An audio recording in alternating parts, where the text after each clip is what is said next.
Assalamu alaikum. Rahmatullahi wa barakatuh. Peace be upon everyone who's watching or listening. My name is Kenny Bomer. I'm the author of the book Consider Islam Disproving the Patriots of Propaganda, and the upcoming books, Everything is a Test, and you might be an Islamophobe if. So we're waiting on Sister Katarina to come. And so before she gets here to come and tell her story, we're going to make a couple of announcements, inshallah. So she's going to be coming to talk about what happened to her a couple of years back, and very serious situation. And it happened, it happened a couple of years back. She's going to come on and tell us the story about that. And so be sure to share the link with people if you could, inshallah. Also, I want to make sure that we discuss the Change for Change Foundation. I had Sister Katarina backstage. But before we get to Sister Katarina, we're going to talk about the Change for Change Foundation just briefly. Once again, if you'd like to donate to have a water well built or help to contribute to have a water well built, please make a donation by clicking on the GoFundMe link that I'm about to post right now in the chat as we speak. Be sure to share that with other people. Matter of fact, please copy and paste that link and share it with your friends and other Muslims and just whoever, so that we can try to get these water wells built as quickly as possible, inshallah. And it's very, very, very important. Also want to talk briefly about Dr. Shabir Ali. He's going to be coming onto the show once again to discuss preservation of the Quran on Saturday, August the 8th at 1 p.m. Central Standard Time. And so be sure to make the calendar for that. Be sure to tune in for that, inshallah. I also want to talk briefly about this weekend. This weekend there's going to be a debate. Brother Ziad and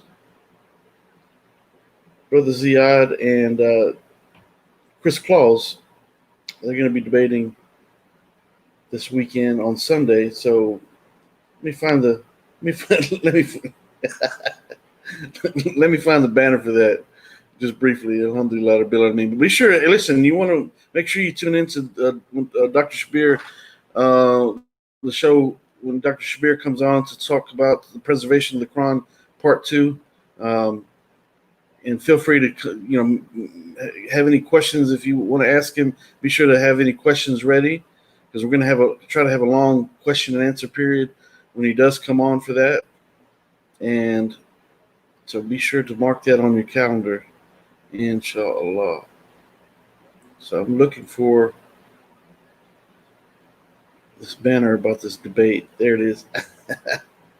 Alhamdulillah, Rabbil Alameen. Okay, yes, so please be sure to tune into that. Make sure you share the link for the show today. This is a very interesting show that we're going to be having here today. And there's the link. There it is right there. There's the banner. So this coming Sunday, once again, Chris Claus and Ziad Karam, Brother Ziad, is going to be debating. The topic was Jesus truly crucified according to the Bible. So it's a very interesting topic. I've never seen this particular topic debated, so I'm looking forward to hearing both sides of this argument. So once again, that's this coming Sunday, August the 8th at 6 p.m. Central Standard Time, 7 p.m. Eastern Standard Time. So be sure to tune in to that, inshallah. So Sister Katarina, assalamu alaikum, how are you? Make sure you're not on mute. There you go. Well, go ahead, sister. Walaikum salam. Nice to see you. Good to see you, sister. So, we're going to get to your story as we bring on Brother Ziad. Brother Ziad, assalamu alaikum. How are you, brother? Walaikum salam wa rahmatullah. We were just announcing the debate this coming weekend. I'm sure you're getting excited about that. Matter of fact, I am as well. And so everyone, please tune in to that on Sunday, once again at 6 p.m. Central Standard Time and 7 p.m. Eastern Standard Time. Before we go any further, we got to say Eid Mubarak to everyone. Assalamu alaikum. Eid Mubarak to everyone. Mubarak. And I do bear witness there's no God other than Allah, and I bear witness that Muhammad, peace and blessings be upon him, is the final servant and the seal of all prophets. Ashhadu an la ilaha illallah wa ashhadu anna Muhammadan abduhu wa rasuluh. So, Sister Katarina, you had something devastating happened to you a couple of years back. Yes, And I did. yeah, so we want to talk about that today. You know, we're trying to combat Islamophobia in any and every way that we can. The purpose for this type of a show today is to demonstrate the deep rooted hatred that people have to the point that it drives them to the point of violence. So we already know the Islamophobes are out there and they're constantly attacking Islam online and so forth. As a matter of fact, I was reading some articles today about a couple of different gentlemen that were members of the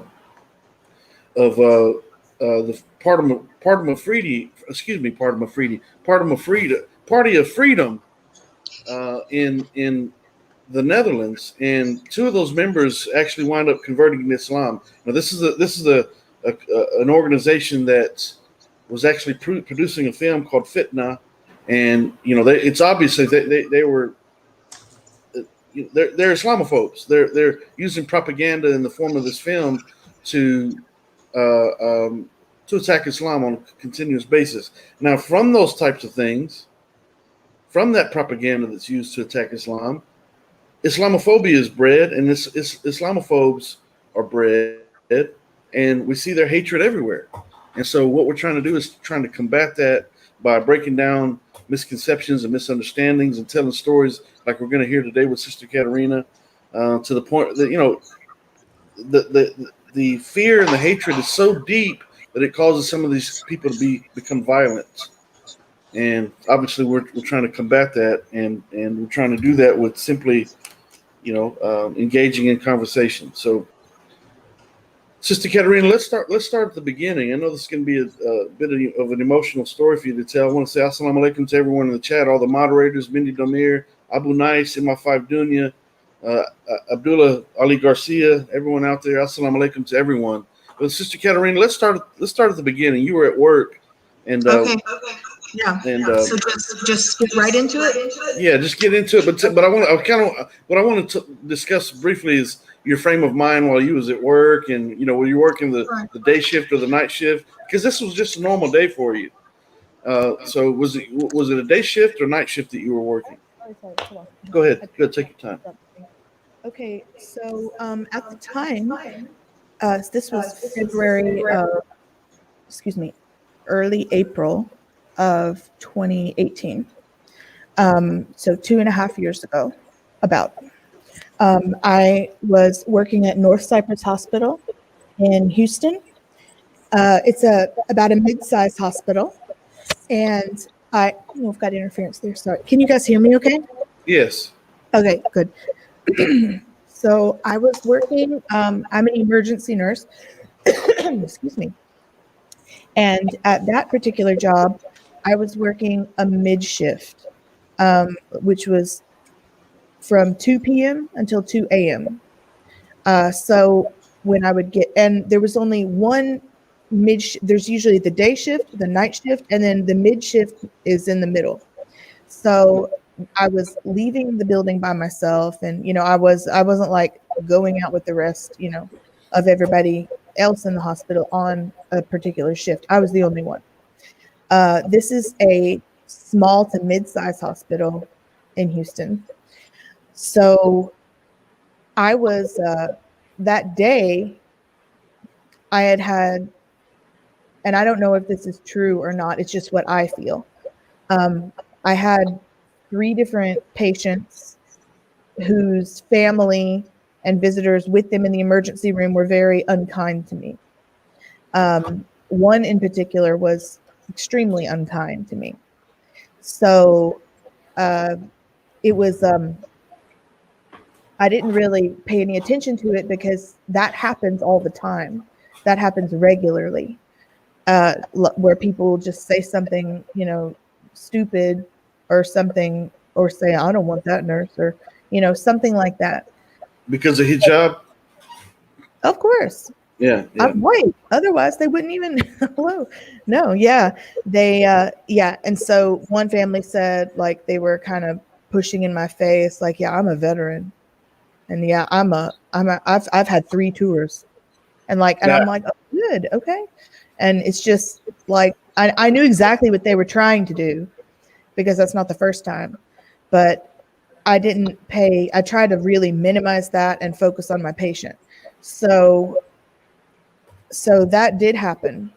When it got to the end of my shift, I left a few minutes early because the census was low. So I got to leave at like 1:40, something like that. And I walked out to my car in the parking lot and, got in the car and I started, to drive home. And I wasn't on like a main street. It was like the middle of the night. And so I was kind of like the only car on the road that I saw. All of a sudden, from nowhere, like from just the back of me, an SUV sideswiped me. And I was like, oh my God. And at that very moment, I wasn't sure if they had sideswiped me or not, because at the same time, I jerked like that reflexively. And I pulled over and got out of the car to see, and then I noticed that that car was going around and making a U-turn. And I thought, okay, they're coming to give me their insurance information or whatever. Like we just had an accident. So that's what I was expecting would happen. And that's what you do, right? When you have so you car actually made contact? Yeah. So yeah, it did. It like it very barely. Yeah. Like just a teeny little scratch on the side. Okay. But sorry, I'm coughing. It's okay. So I noticed them coming around. And I'm like, oh, good. It's not a hit and run or whatever. So they came around, did a U-turn and pulled up. And there was like some gravel stuff before. It was like a place you could pull over on the side of the road. Yeah. So I was off the road completely. And the other car pulled around, behind me. And then, so I got out, walked around to look at, what had happened or whatever.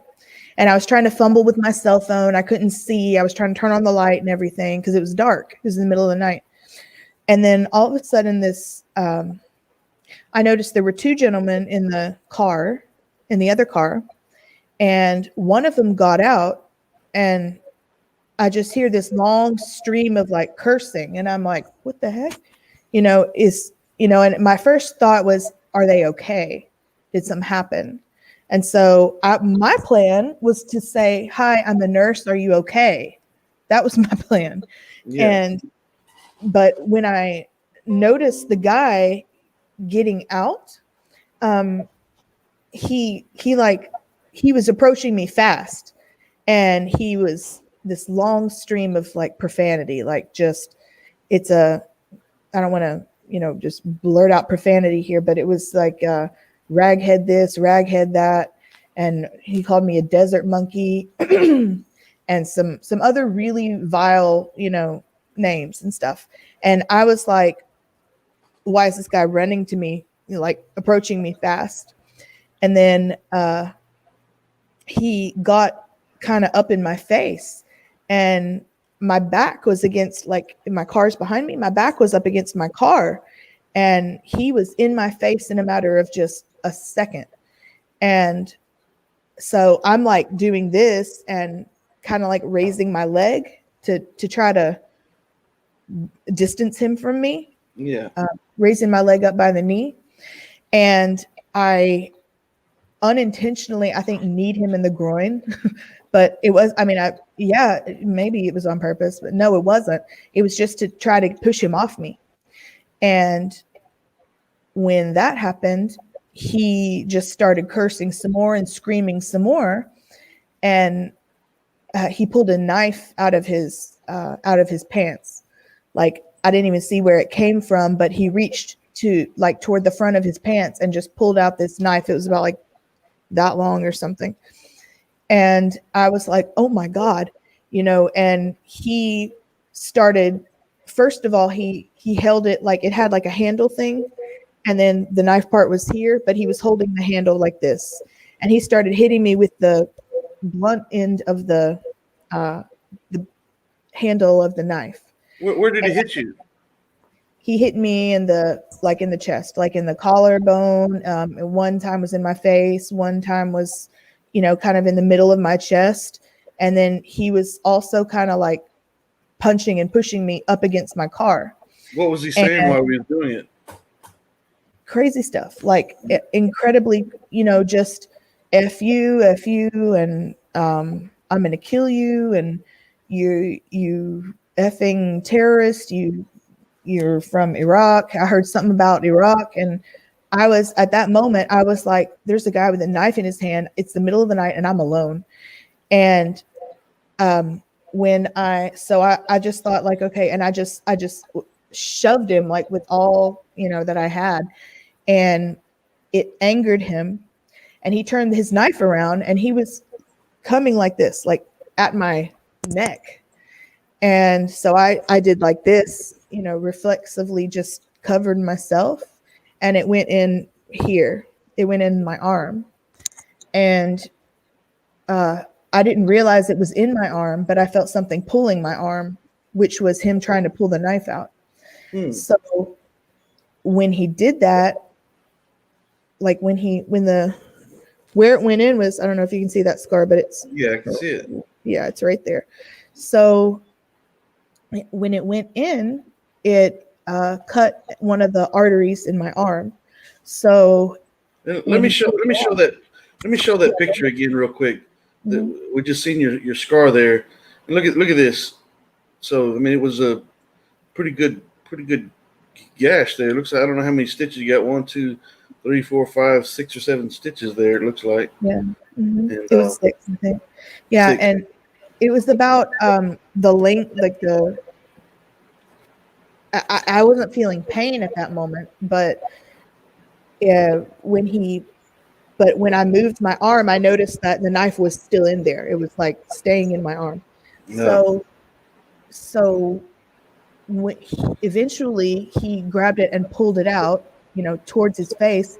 And when he did that, my blood started, if you cut an artery, it bleeds like this. Yeah. Yeah. So that's what it was doing. And when he pulled the knife out, some of the blood, my blood, got in his eyes, in his face, and in his eyes. And so he kind of stumbled back like that because it was in his eyes. And so in just like a quick second, I just kicked him as hard as I could, and it pushed him back. And then right at that very moment, the other gentleman that was in the car got out, and he started restraining him and saying, get back in, let's go. And so when I saw him coming, I just made a beeline back into my front seat because the passenger side was locked. So I just made a beeline into the front seat, pulled out, and made a U-turn and went right back to my hospital. Wow. And yeah, and so I was only less than a minute away from my hospital. Oh my goodness! Wow. Yeah. And so I've got my arm in my hand, and the blood is squirting out like all over my car, all over me, and I'm trying to drive like this and hold it, tightly. And it was cut so deep, like you could see the fat tissue, and then you could see vessels in there. Like it was in my arm, inside my arm. So when I got back, my work was like, what is going on? Like very surprised. And I said, call the police, please call the police. Someone just stabbed me out there. And they did, and the police came, but they never found the person. How long did it take for the police to respond, just out of curiosity? About 15 minutes. 15 minutes? Okay. So obviously you were trying to get out of there, so there's no chance of getting his license plate number and all that. But and I wanted to, I tried to, but it would have had to have been me walking back into their area to do it. So I was like, no, okay. And I got it. I mean, it was a red SUV, an older type SUV. And it was really, really terrifying. He was trying to kill me. He stabbed. Yeah. He was if I hadn't have blocked it, it would have gone in my neck right there. Yeah. So And- how did your coworkers respond? Because what comes to my mind is, sometimes coworkers may have a bit of a anti-Muslim attitude. There was that sentiment. None of the nurses or the doctor that was there at that moment when it happened were that type of people, but there were plenty of, okay, it's not, maybe coworkers would maybe just not help you as much or not be so willing to, didn't want to talk to you, didn't want to and talk about important stuff, like patient things, not just hi, how are you and stuff like that. Yeah. I did encounter that at that place of employment. Yes.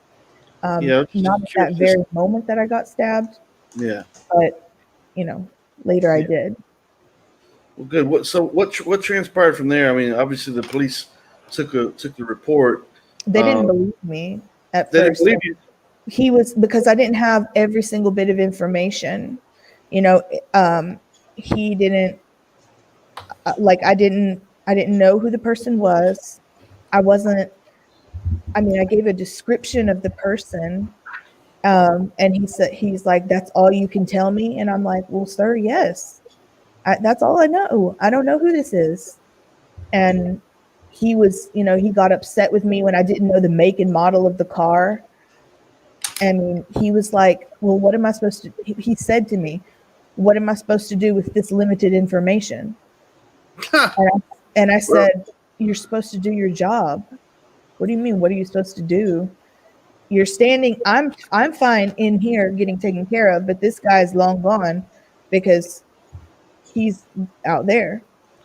And he said, so, and then the police officer also made a comment of like I could tell he didn't like me. He didn't want to, he was bothered. He was bothered because I didn't have the answers and I didn't know the exact spot on the road where I had pulled over. And I said, well, just go look for the place where there's blood on the ground. That's where it is. Because there's plenty of blood falling out. And he said, I can't drive around looking for blood all night. That's what he told me. Less than a minute away. He couldn't drive less than a minute away. I told him it was like a minute down this street and it's on the ground there. Like if you shine your bright light, you can see it for sure. And he said, well, it's irrelevant because he's gone anyway. And I'm like, so you can't go take pictures of it? Serious? Yes, that's what he said. Go ahead, Brother Ziad. Do you have a question?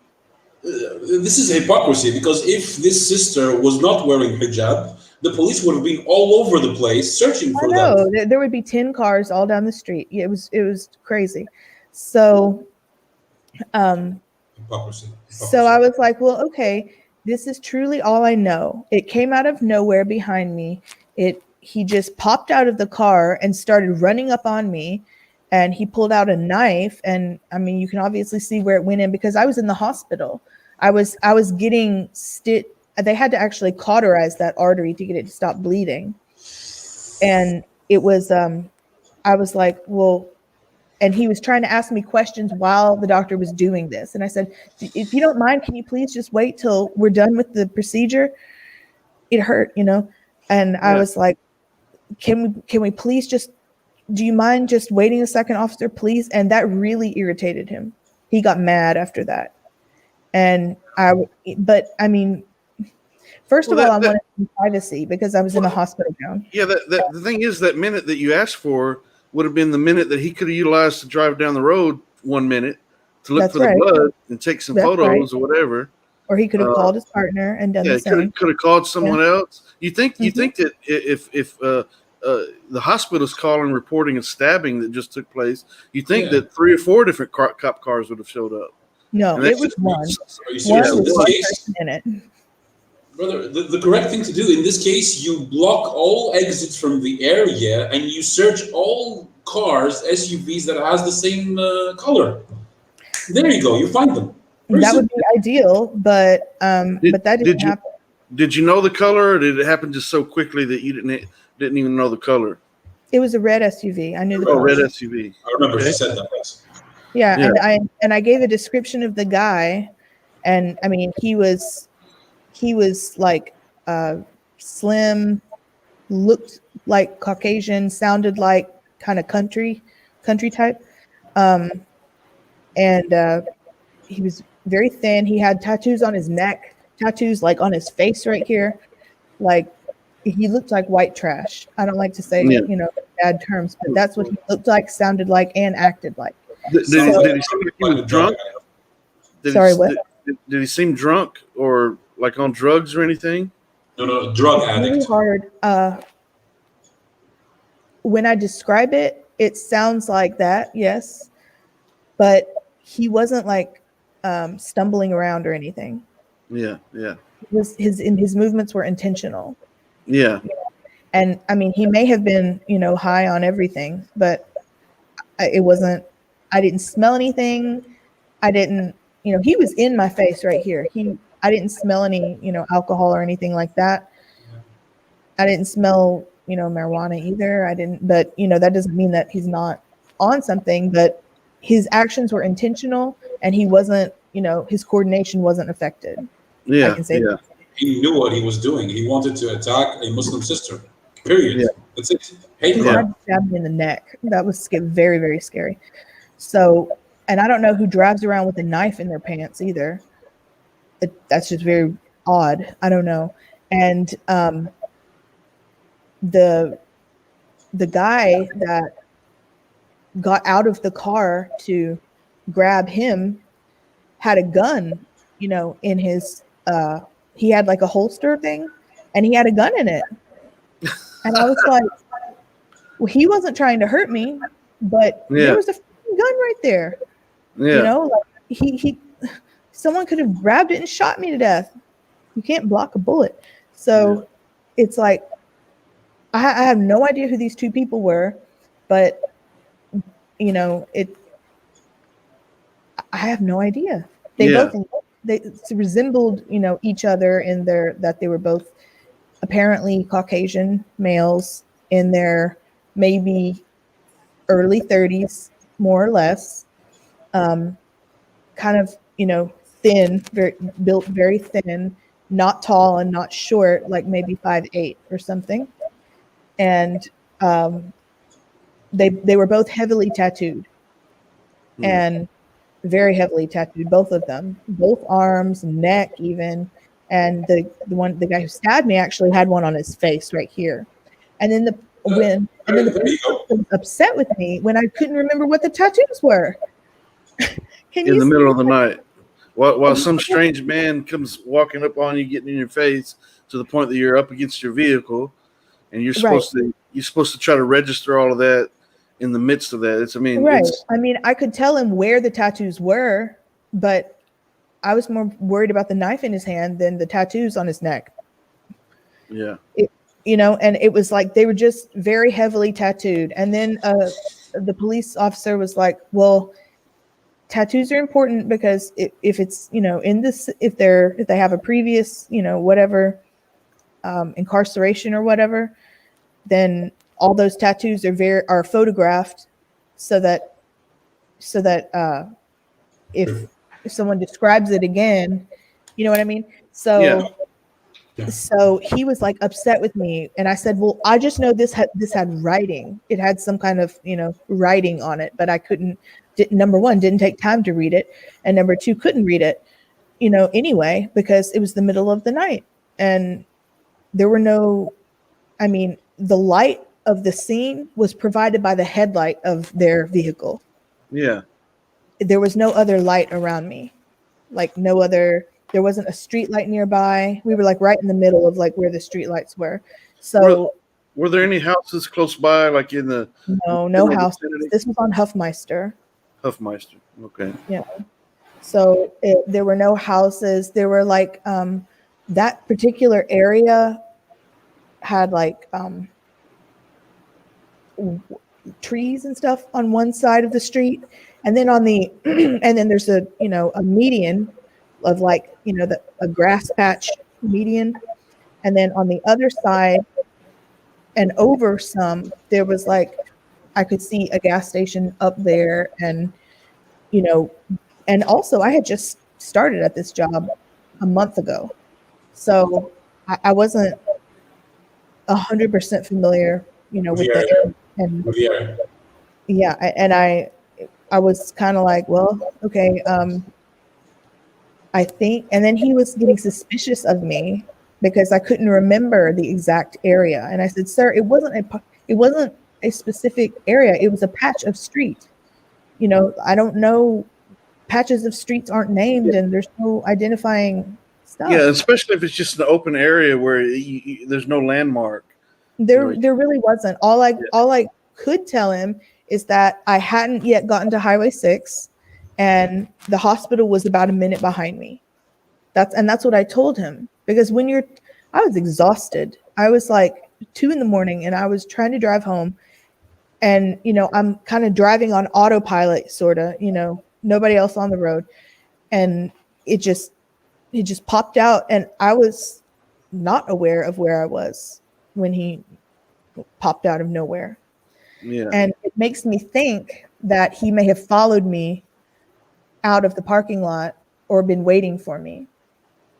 My attorney said that it's very likely that, like, they knew you were going to be leaving and waited for you. Yeah. So you saying they came up from behind you? From behind me, they were behind me and sideswiped you. Yep, like that. Yeah. And but it was odd because there were like 4 lanes in that road, and you don't need to be on mine. It's kind of weird. Yeah. And if I was way ahead of them, I don't know. And it just seemed very strange because it was dead silent, dead quiet, no other cars. And then all of a sudden this one, gets on top of me. Yeah. It was really scary. Do you think you was sleepy? Traffic, like someone would have seen that, happening. And Huffmeister's a busy street during the day, but it was like eerily quiet.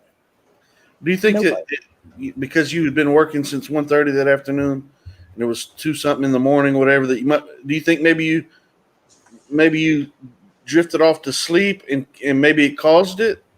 No, or, I did. I was awake. I'm just trying to wrap my mind around what this guy could have been. I was awake. Either he was awake because I was trying to reach at that moment when it happened. I was driving, but I was also trying to there was a pin in my pocket that was poking my leg. So I was trying to reach into the pocket of my scrubs to take that pin out because it was bothering me. And so I was doing that at the same time to take like the pin, like a writing pin, not a like this. Yeah. A pin was in my scrub pocket, but since I was sitting down, it was like poking into my thigh. And at that very moment when it happened, I was trying to get it out of my pocket. I was trying to like straighten, like this, and lean to the side so that I could reach my hand down into my pocket. And so it fake hate crimes. Do you think that maybe as you was trying to reach, that maybe you got over in his lane or something? The reason I'm asking that, because there's only a couple of 2 or 3 scenarios that I can imagine. Either you accidentally caused the accident because you was asleep, or maybe you just maybe you accidentally caused it and he was mad because of that. That's one option. That could be. But I mean, I've thought about that many times, but yeah. I truly don't think so. Okay. I mean, I truly don't think so. And the other option would be that he was drunk or high in some way, and it was his bad driving that caused it, and then he's mad on top of it. Then he sees you're a Muslim woman. Or it wouldn't have been. You couldn't have seen unless you had watched me come out and seen me get into my car and then leave. You wouldn't know what kind of person was inside because it was the middle of the night. Well, that's the third scenario would be that he knew you was a Muslim woman, and he purposely followed you and was trying to. That was the most scary possibility. Yeah. That was the most terrifying possibility because I was really, I was, that would mean that they were trying to hunt me, you know, like Yeah. hunt me down. And I was trying to think, did I see that? Because the first thing that came to my mind was that maybe a family member of a patient that I had, but I didn't place the face. You know, I had never seen that gentleman before. And I'm 100%, I was 100% awake. I was not asleep. I was not tired. I wasn't even tired.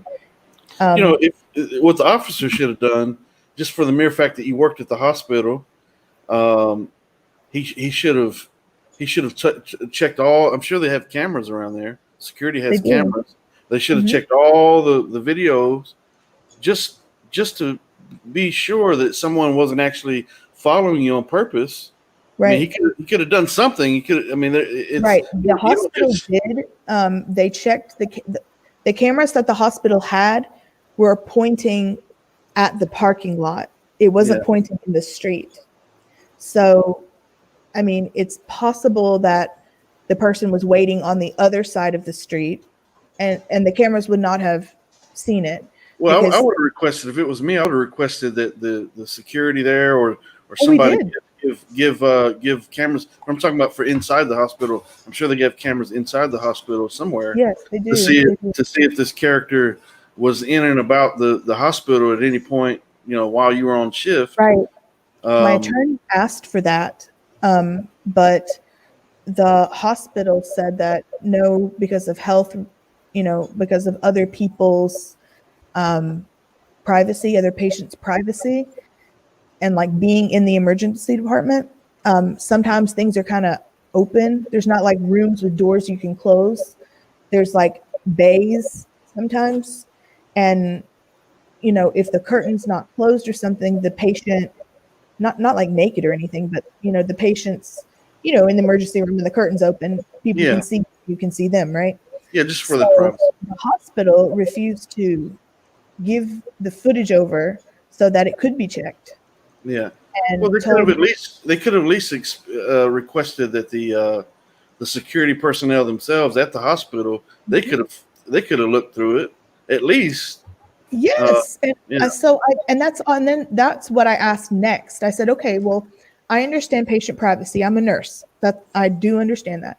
So, and then, you know, sometimes we do CPR and stuff. And if it's on a woman, her breasts are exposed and everything.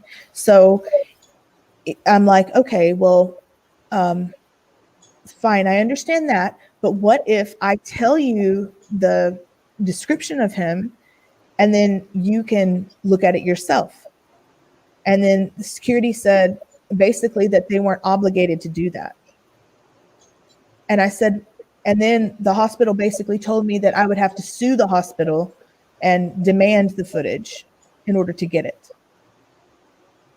And I was like, that didn't sound right to me. And so I'm like, okay, fine. If the hospital's not going to cooperate, then I'll, you know, and then I got the feeling of like, oh my goodness, are they going to, the hospital started getting mad at me. And I was like, listen, I'm not trying to, you know, disrupt anything or anything like that. I just want to find out who did this to me and find out if I'm still in danger because they know where I work. Sister Katerina, let's right make a there. pause. Let's take a pause real quick. There's an obvious Islamophobe. Matter of fact, Yeah, I saw it. in the chat. In the So YouTube. in the YouTube.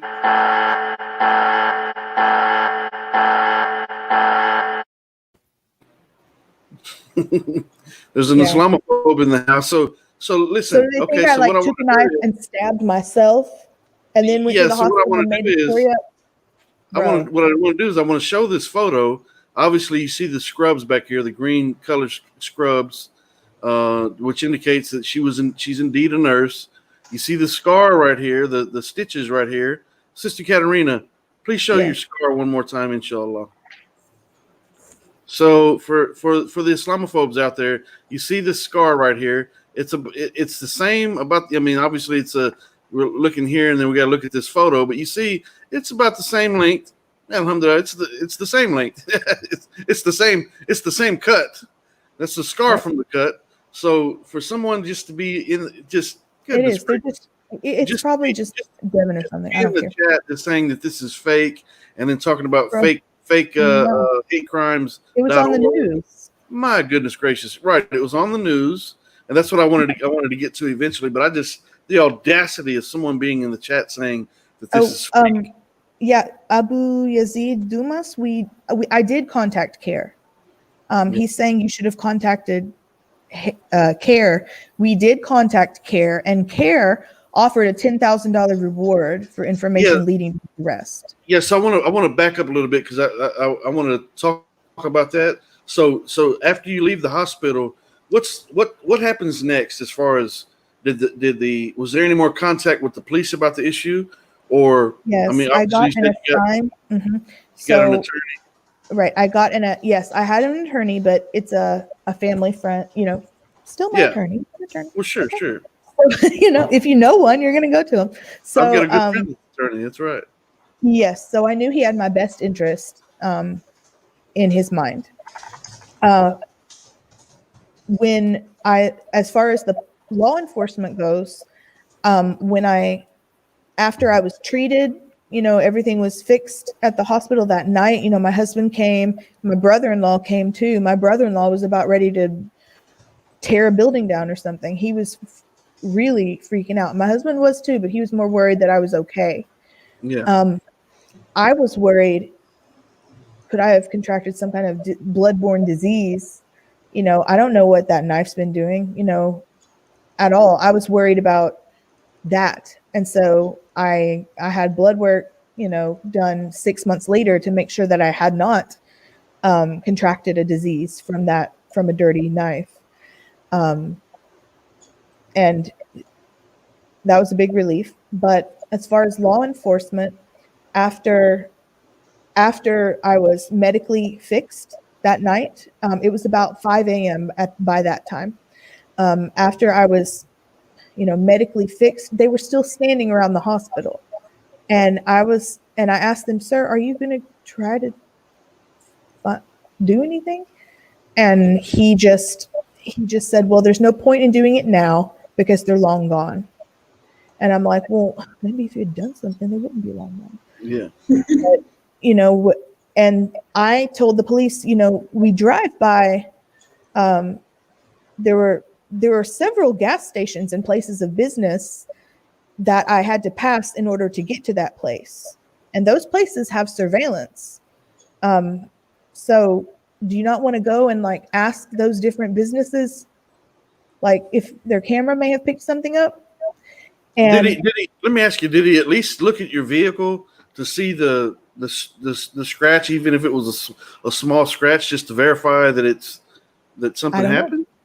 I don't know.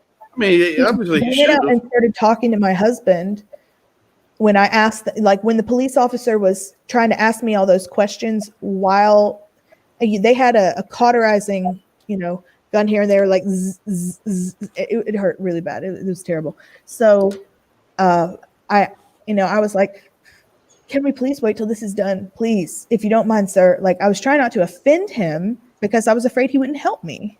It was terrible. It was really ridiculous. And then I was in a hospital gown and the arm was unbuttoned all the way up to here.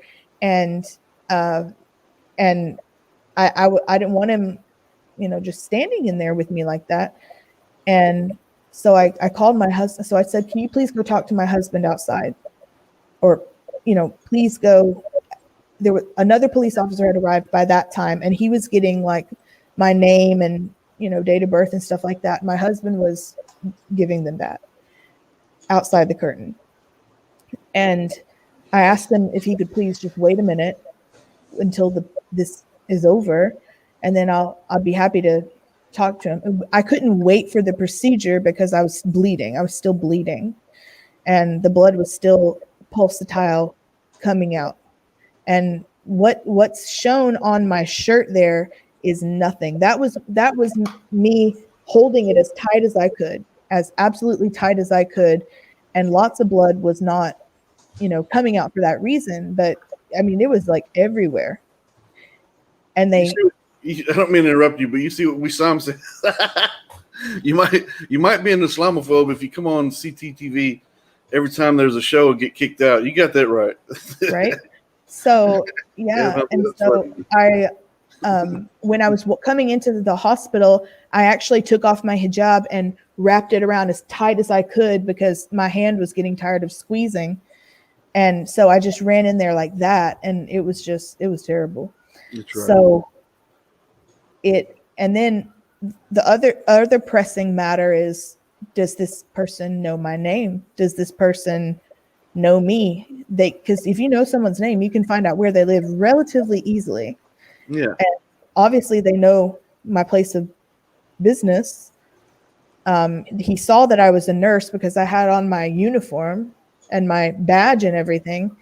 And it's not a leap to understand that I came from that hospital right there. And so I was very afraid because I'm, again, the only one leaving at this time at 2:00 in the morning. And, you know, just where did he come from? And does he know who I am? And all of this stuff, like, and so this really terrified me. I didn't know who he was to me, or if I had offended someone or whatever. Someone was offended by me. Let me say that. If someone was offended by me and asked their family member, hey, I want you to mess up this nurse, wait for her. You know, I don't know if that, in all honesty, that's what I feel probably happened. That I don't know. So I can't say I know what happened, but I truly feel that, because it's kind of random, you know, that somebody just does that to you.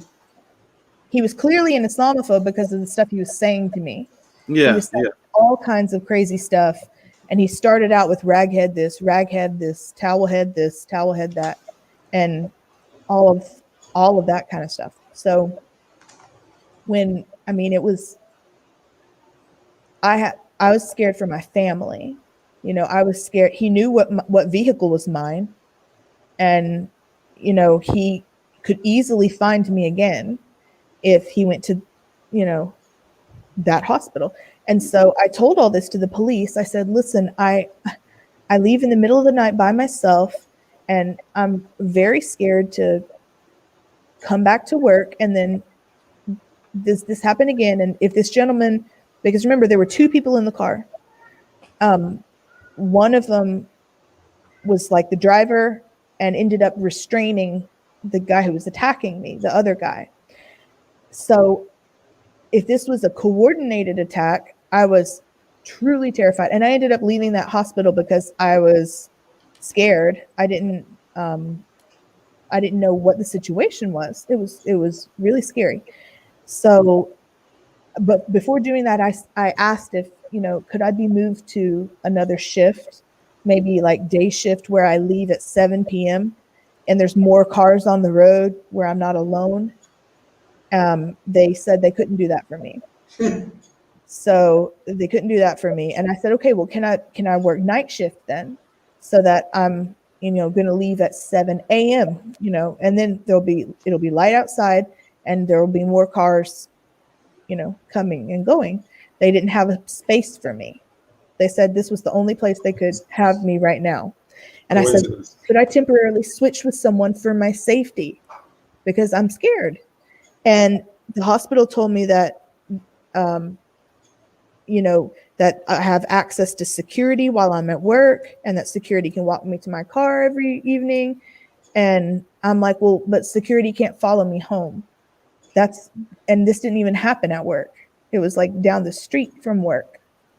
And so, Karina, let me interrupt you just briefly. Mm-hmm. In the chat, someone asked a question, and alhamdulillah. So the question, Abdullah Wahab says, one question though, why would they attack Muslim women just because of their religion identity? What caused this hatred?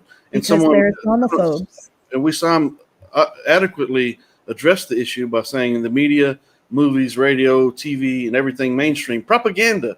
As a matter of fact, that's the whole purpose of me writing the book, consider Islam disproving the patriots of propaganda. And what I can't stand personally is the people who continuously, there's the book. What's the book all about? What's the purpose of the book? Alhamdulillah. Disproving the patriots of propaganda. These people, just like Sister Katerina had mentioned earlier in her shift, she had people that she was dealing with, patients, a patient's family, that were trying to let her know that they were, this guy done 2 or 3 tours. So he's trying to make his position known that Trying to intimidate me. it's us against you. You're over here with us. You're a nurse over here, but when it boils down to it, it's me against you. It's us against you. It's right. That's precisely what he. Right. So I have a very good question. I don't So get how does scared. this happen?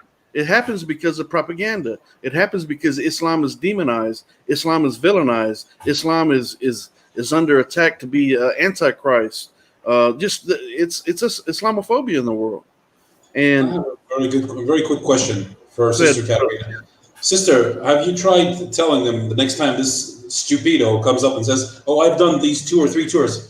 Have you tried telling them, "Well, thank you for protecting our country because I'm also American"? I say that every time. It doesn't matter. It doesn't matter how much I say I'm American, I'm from Tennessee, I'm Caucasian. No, you're not. This is all that matters to them. yeah, That's all that matters to them. None of that. None of me being, in an entire family of veterans, and me being a nurse that's taking care of your dying mother.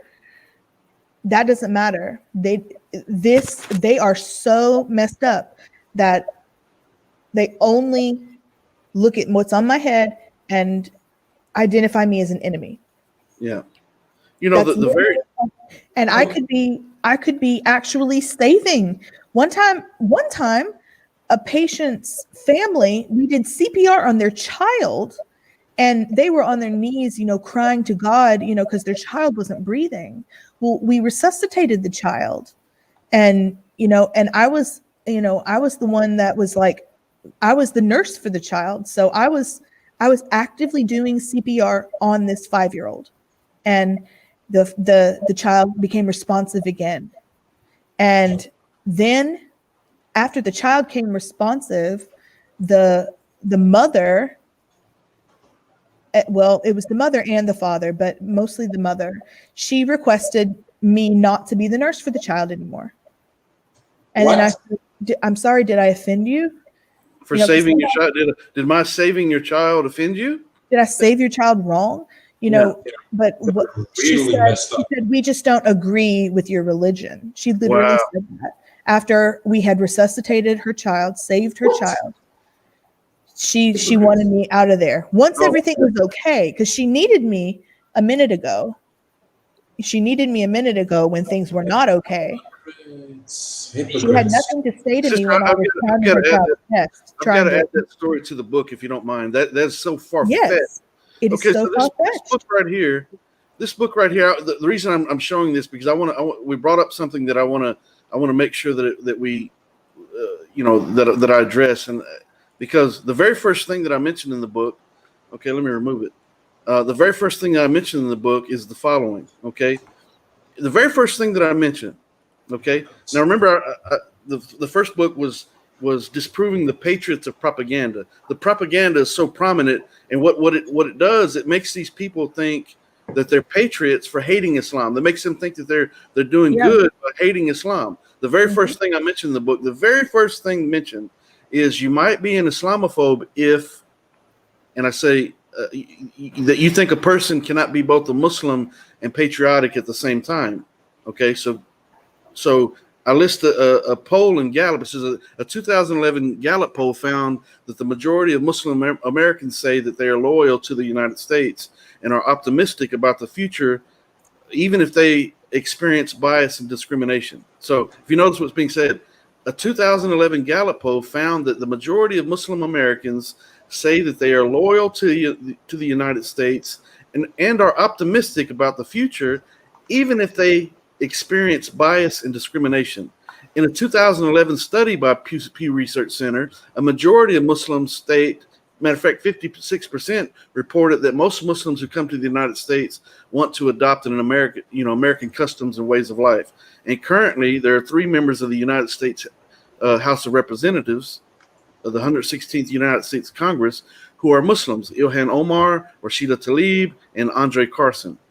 And also, I'd go on to say that former Representative Keith Ellis is the Attorney General of Minnesota, and there are approximately 6,000 members of the U.S. Armed Forces who self-identify as Muslims, most of whom were born in the United States. Okay, so the reason this is important is because these same people that are making these claims don't realize that while they were in Iraq, while they were in Afghanistan, while they were out there fighting God's war against Islam, there were Muslims in the battles as well.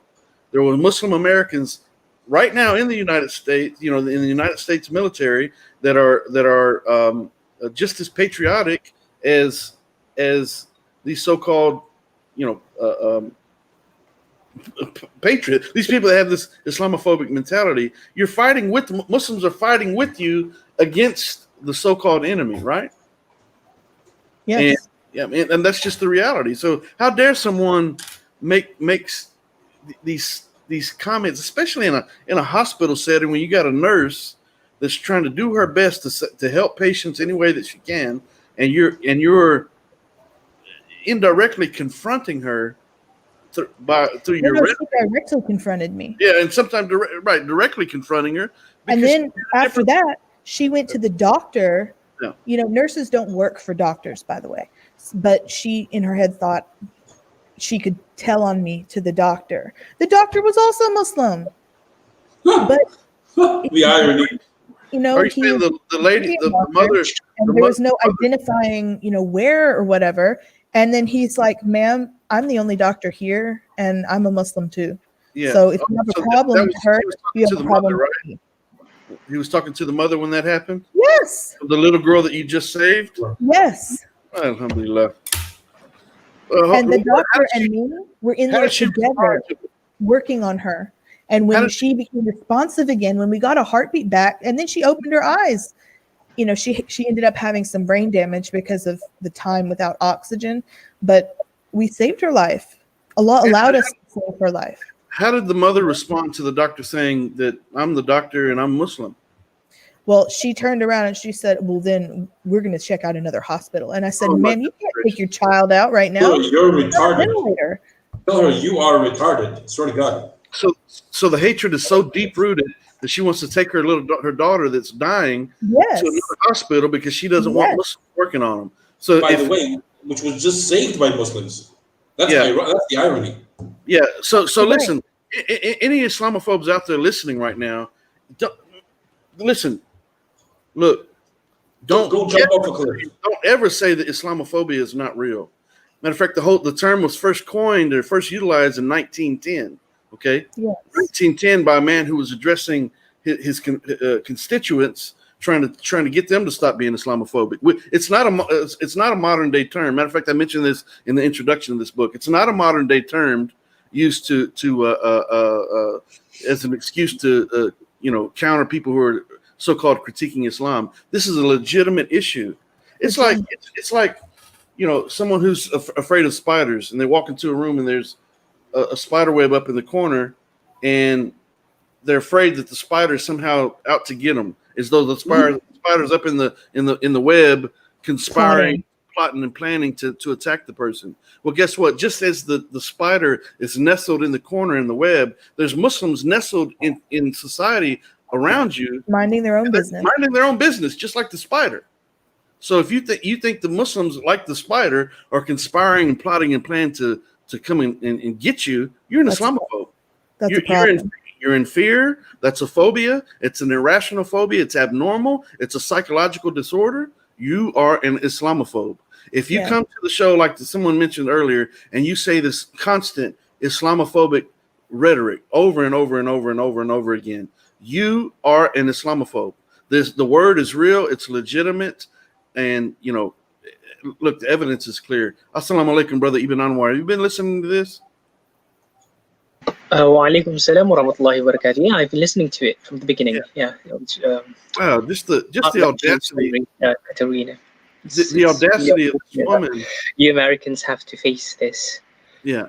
And this happened in Texas. Look, I have a Christian friend of mine, the one that I was talking about on yesterday's show that I spoken to. I've been dealing with him for about 4 years now.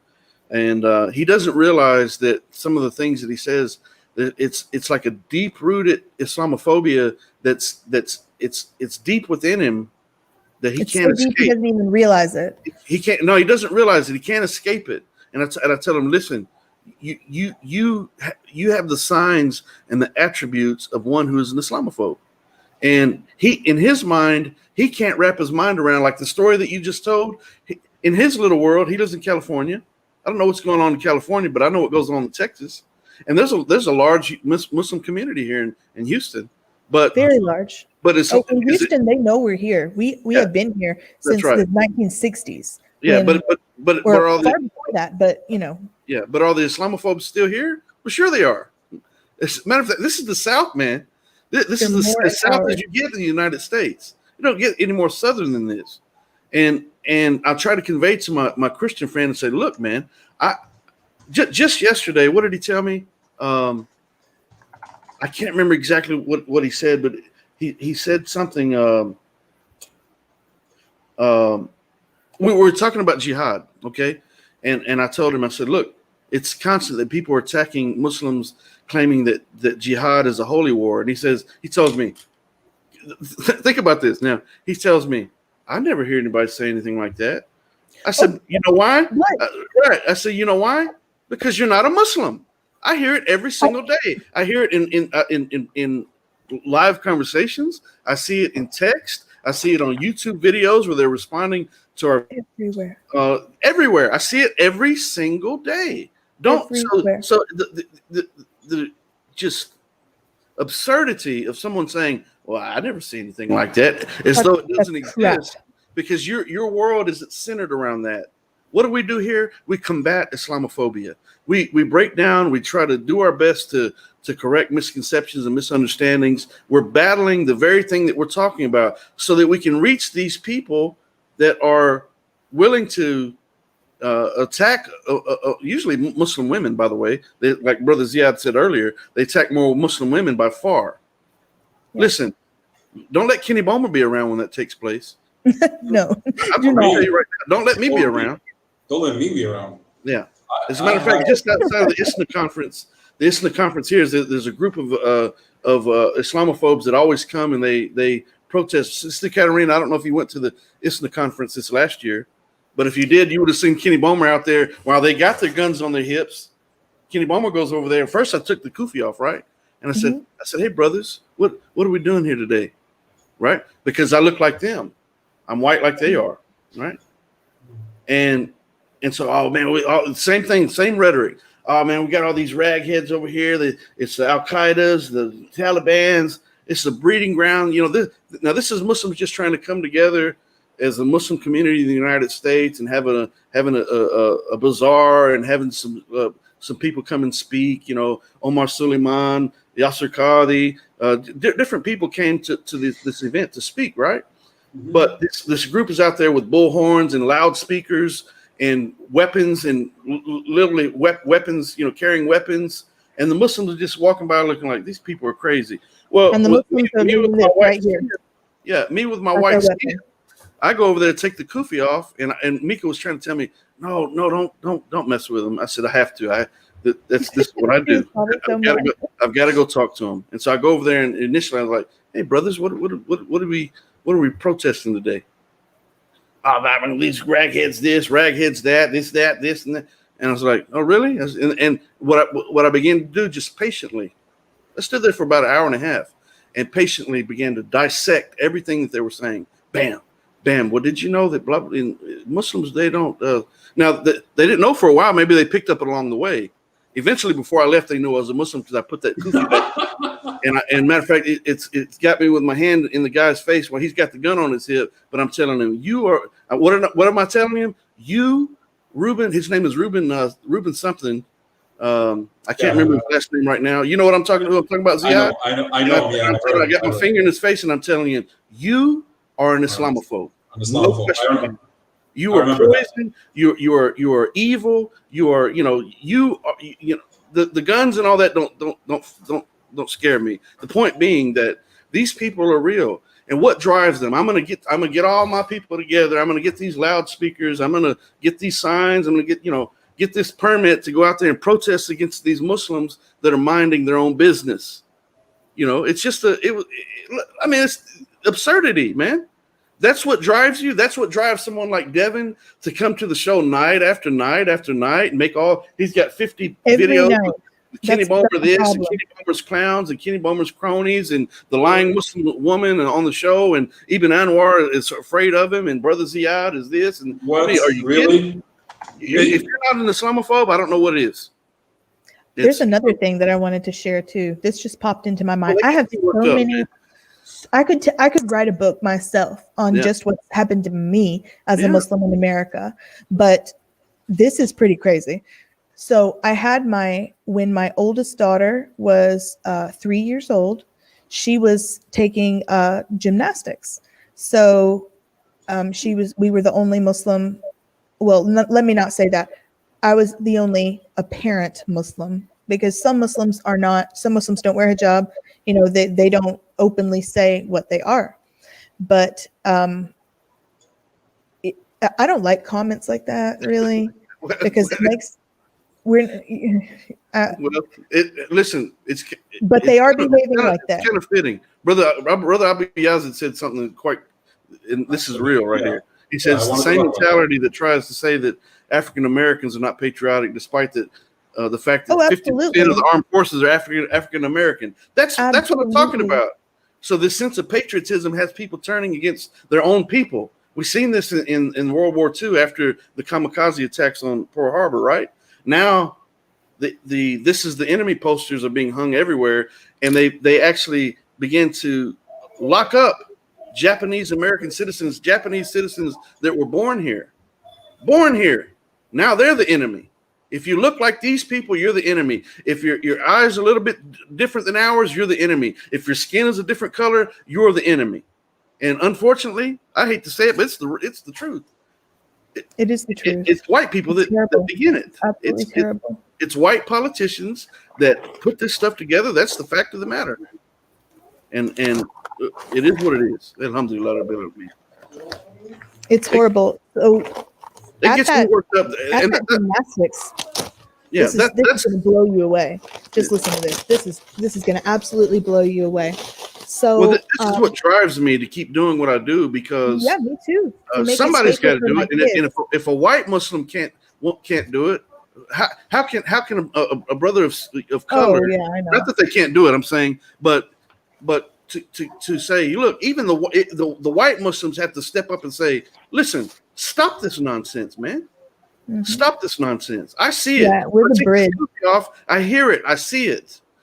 Not long ago, I was I'm an inspector for the American Petroleum Institute. So when I was at work a while back, I'm sitting across the hallway from a man that I can hear him making all this Islamophobic, all these comments, right?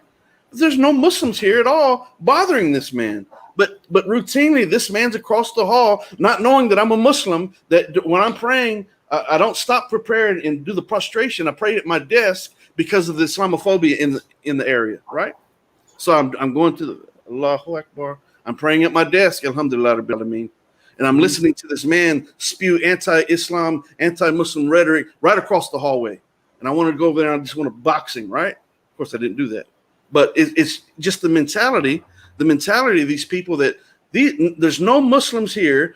No, there's nothing about religion anywhere in this office, but you keep talking about Islam every other day. Is that not an Islamophobe? What drives someone to keep engaging in that conversation? The only thing that keeps someone engaging in that conversation is fear. What does fear breed? Fear breeds hatred. What does hatred breed? Hatred breeds violence. And sometimes that violence is verbal, sometimes it's textual, sometimes it's physical. Right? So that's what drives me. That's why I do what I do. Alhamdulillah Rabbil Alameen. Could I mention three things very quickly? Go ahead, brother. Number one, for the viewers, that Islam is not a racial religion. It is anti-racist. It doesn't That's right. matter if you're Chinese, you're Polish, Explicitly anti-racist. you're German, American, Greek, Arab. It doesn't matter. We're all brothers in humanity. That's it. Point number one. Point number two. Something similar. Something similar happened to me today, as a matter of fact. Not as the story of Sister Katerina. You know that I'm searching for a wife. So I was on this matrimonial site, and I was speaking to this lady. And as soon as she found out that I was a Muslim, she started spewing hatred and curses and this and that. And then she blocked me. Yeah. Okay. That happens regularly. That happens anytime you speak out about Islam. Any single time. Even though in the beginning she's like, "Oh, I really love the Middle East and I love the Egyptian people because I'm part Egyptian," and etc. etc. And then she's like, "What's your religion?" I told her I'm Sunni Muslim. And she's like, "Oh, okay, we're not compatible. Bye bye, see ya." And she cursed me, and then point number three that I would like to address.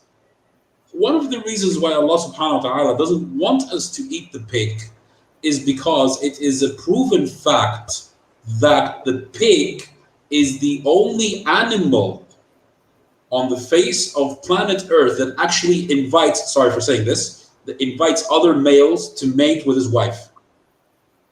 And Really? it is a proof, yeah, it is.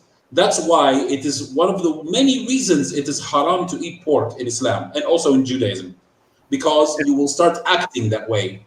And we see this happening in other cultures. Why? And not Because they only that, eat- about In Christianity, it's also not allowed to eat pork, by the way. well, right. It says it 3 times. There's 3 references in the Bible about it. Saying, matter of fact, I brought that up to the Christian friend yesterday. 5? Yeah, at least 3. I can tell you the references. Yeah, I'd like to see all 5 of them. I haven't seen 2 of them, but Leviticus chapter 11, verses 6 and 7. According to which Bible you're reading. Deuteronomy chapter 18, chapter 18, verse 4, or 14, verse 8. Sorry, I get confused sometimes. The book of Isaiah, chapter 65, verse 3, and the book of Isaiah, chapter 64, verse 3, and the book of Isaiah, chapter 65, verses 3 and 17. It clearly says that it is an abomination. You shall not eat it. You should not even touch its carcass. let me give you, before we go to Sister Katerina, let me give you some interesting information about the pigs, right?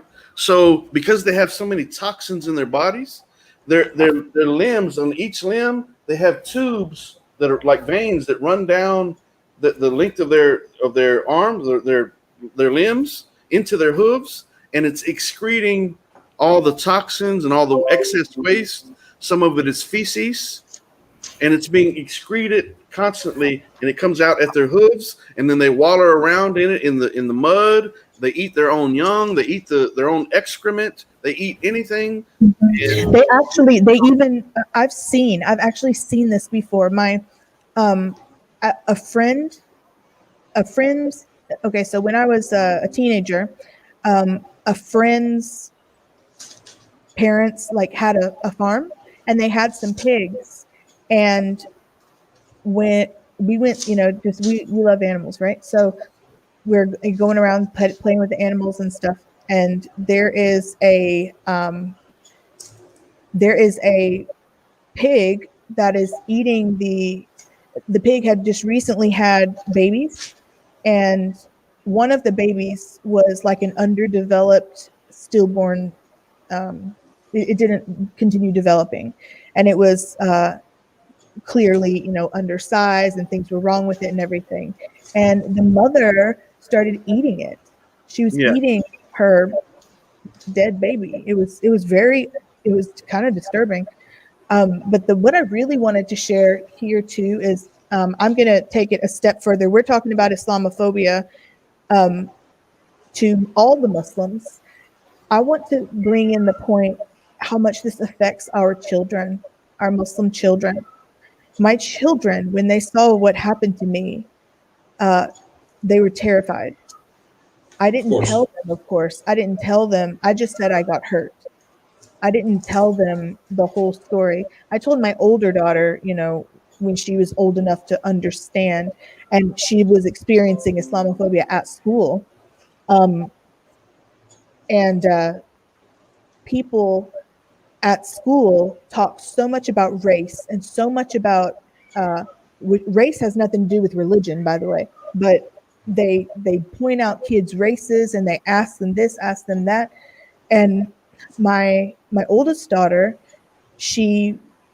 people ask her if she's Hispanic because she's biracial, and she has like medium brown skin.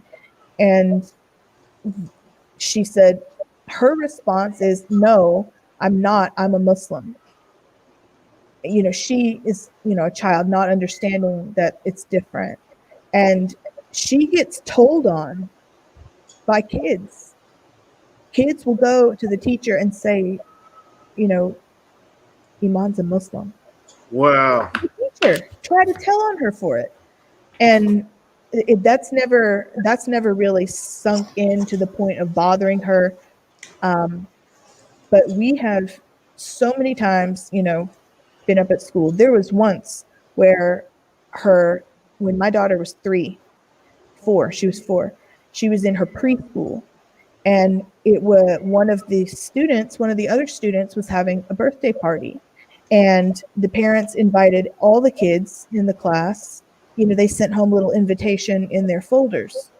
So the party was going to be after school at the playground. And so, I come because, teachers aren't going to be watching the kids, so the parents have to be there, right? So I came, and I was excited. We brought a present, and we came to the birthday party, and my child started playing. Well, it was the mother of the birthday child and then another mother. They were talking with each other like they just, I knew they were talking about me.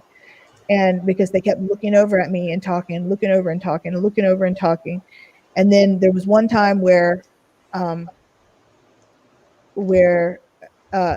so they went to the teacher and said, what is this woman doing here? She's and then they said, I feel uncomfortable. Oh. And they said, she's here without a child. What do you mean? And I said, ma'am, I am not here without a child. My child is right there. They were looking at my white skin and my child's brown skin and thinking that I was like coming to hunt their kids or something. Yeah. I'm not kidding. I'm not joking. No, and then the mother said, well, it might be better if you go.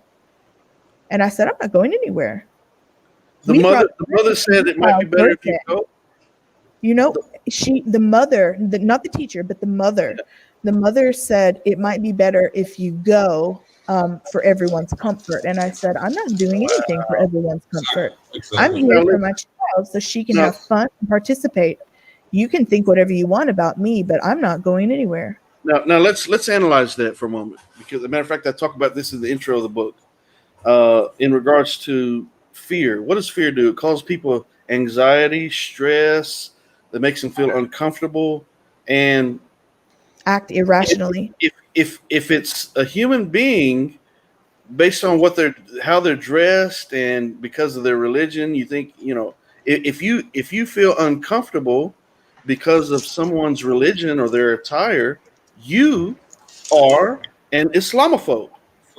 There is no question about it. If you feel uncomfortable, that's driven by fear. If you have a fear of someone who has caused you no harm, that's irrational. Phobia is an irrational fear or an aversion to something. If you think that this human being needs to leave and you're trying to avert their presence from you in front of the children, you are an Islamophobe. Register it and ask yourself why. Why are you afraid of someone who has caused you no harm? I ask this question all the time. I ask it in the first book. I'm going to ask it again in the second book. I'm going to ask it every time I get a chance. Has any Muslims or any group of Muslims ever come to you and tried to alter your way of life? Have they come to you and tried to harm you? Have they come to you and tried to threaten you? Have they come to you and tried to impose Islam upon you and make you accept their religion? The answer is, let me answer for you, for all the Islamophobes out there that I have not met. Let me answer for you. I do so confidently. The answer is no. It's not happened. If you're imagining that it's happening somewhere, if you're imagining that it may happen in the future, you are an Islamophobe. Okay, Yep. Period. It's And irrational. my daughter was looking at me, saying, looking at how am I going to respond? She looked to me, and I'm not. You guys probably know this by now. I'm not shy. I'm not timid. I'm not. Alhamdulillah. I do not succumb to bullying, but Alhamdulillah. I will, especially like the one way to really get a mother going is to mess with her children, and don't let me be there when that happens either, because Yeah. that is the worst of the worst. And and then it like they draw these and then so they looked at me, and I looked at her teacher, and I said, we're going to be staying, this is on school property, and that's just all there is. We're not leaving. I'm not going anywhere because you don't like how I'm dressed. My child is going to continue playing with her friends. That's it. And I'm here watching, making Yeah. sure that nothing goes wrong for my Yeah. child. Because that mother just taught all those kids watching that we're different, that and this was a multiracial, like, I mean, there was another Muslim little boy, and his mother was there too, but she did not wear a hijab. I didn't know at the time that they were Muslim. So she came up to me afterwards and said, I'll stand here beside you, and, don't worry. And I said, well, I appreciate your friendship. I don't feel in danger. I'm here making sure that my child has a positive experience, and that this hate doesn't leak out. And it did end up leaking out from the parents onto their child, the little boy whose birthday it was. And then he would continuously come to school and ask my daughter, who is your father's name Osama? He asked her that one time. Oh my goodness gracious! He asked her that one time, and then the teacher told me, and I said, well, I believe that the mother needs to find an alternative preschool for her child, because if this is going to continue happening, if this is going to continue happening from a child, that it's coming from the parents. Children don't invent this stuff, and they are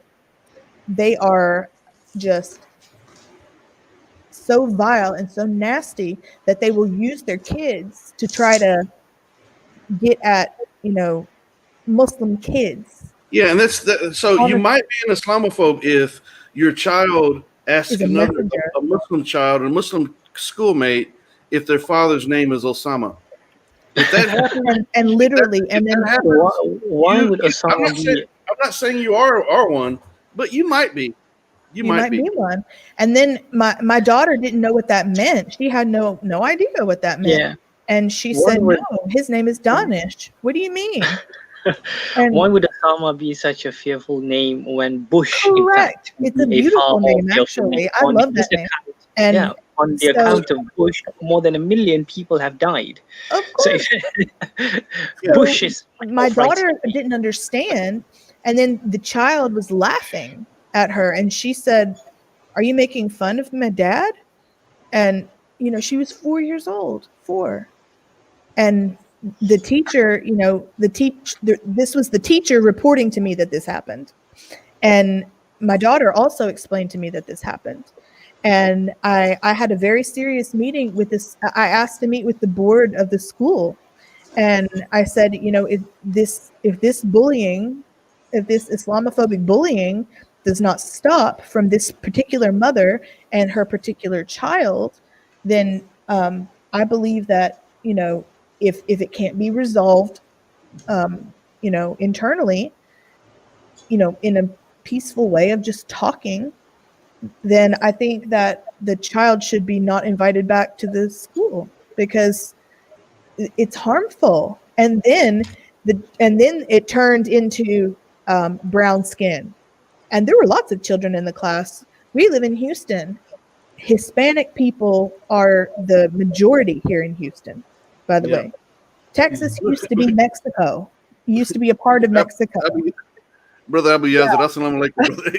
He said, ask him, is your father's name right? That's good. I love you. I love you. I love him. Alhamdulillah. I love him. So, Brother yeah. Abu Yazid, you should come to the panel. Brother Ibn Anwar, what do you think about all this nonsense, man? Well, it is so irrational, especially with respect to Americans. America is known for a culture being so Racist. into Xenophobic. violence. It celebrates violence in Violence. sports, in entertainment. It's the culture that produced things like Saw. If you've not seen Saw, Yeah. things that you would not have imagined how a person could die. Well, leave it to Americans to do that for you. I don't know why America's like this. I truly. That's why I would say land yet of the free, there are land of the people outside who wouldn't dream of such things, where these things are actually celebrated. People actually make money out of it. Yeah, and that's why I say land of the free, home of the brave. No, land stolen from the natives, land stolen from the natives and built on the backs of the black slave. That's what it boils down to. Okay, That's and how was that accomplished? The slaves literally built America. Through violence, right? Forced labor, forced labor, murder. I mean, it's just abominable.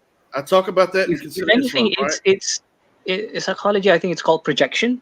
So they're projecting themselves. They actually know that they come from this culture, which is, well, I don't really like to put down any particular culture, but well, it's known the world over that America does celebrate violence. Yes, it does. Right. Go ahead, Katerina. I just saw in the comments here. So Dunya, Me5 Dunya, quoted one of my favorite verses of the Bible, and that's Psalm 119. And it says, "Depart from me, you evildoers, so that I may obey the commandments of my God." That's right. It's just, and that's literally what we're asking. Just go away from us. Leave us alone. We're not asking. By the way, Muslims are not asking for anything. We are asking to be left alone. That's literally it. Look at what Mindy Domir says. She lives in Canada, and she says, as a foreigner in the U.S., it is very frightening. I'm scared to send my daughter to school here. Don't be afraid, please. Yeah. Don't be afraid. Don't be afraid. The thing is, I mean, it's there's so much hypocrisy, and I love living here. I love Houston. I love Texas. I love the United States. Okay, but I love the idea of the United States. I love the idea. I love what it could have been. Yeah, there's so much hypocrisy and prejudice that you can't really. You're worshiping something that almost is non-existent. It's supposed to be the melting pot, right? Freedom, all it's all centered around freedom. But whenever someone implores those freedoms, freedom of religion in particular, they are attacked. They're attacked for doing so. So let's not be hypocrites.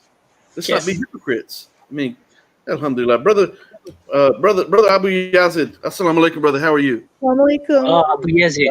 Assalamu alaikum. It's been a while. It's been a long time. It has been a while. I send him a link. I send you a link to the show every day for the platform, but I'm sure you're just a busy man. Actually, sorry, but my job. Oh, there he is. Assalamu alaikum. Alaikum salam. I'm happy you joined. I'm happy you joined. You seem to really says on social media, which I try not to engage in too much social media stuff on Facebook and all that, but he says stuff that's so brilliant. It's so brilliant. I can tell. He already has. I can tell. He's so brilliant. Your father's name Robert E. Lee. I'm gonna remember that forever. Forever. That is in here forever.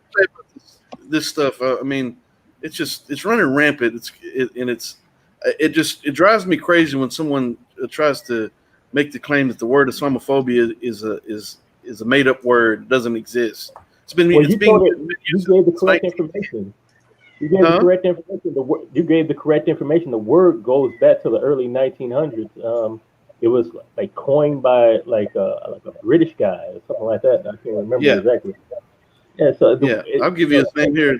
all types of documents. There's a whole entire book written about this in the in the 1900s. Yeah, his Many books. it was used. It was first used by editor Alan Quellin. He is a member of the French colonial ministry who published a book titled "The Muslim Policy in West Africa." He used the word Islamophobia to criticize French colonial administrators for their mistreatment of Muslim subjects. And in a letter written to his fellow compatriots, he said, "What is needed is to tolerate Islam and to treat it impartially." That's the very first. That's the opening passage of the forthcoming book. What's the name of it? You might be an Islamophobe if. Brilliant. That's the You opening attacked a passage. nurse that just resuscitated your child. That's the opening passage of the introduction, very first paragraph of the introduction. Just making it go straight to just make it cut and dry. This is not a made up word. It's been used before. It's not a modern word, just quite clearly. So, alhamdulillah. Absolutely. Brother Abu Yazid, is that your name? Abu Yes. Yazid? Okay. Awesome. Nice to meet you. I'm so happy you stepped on.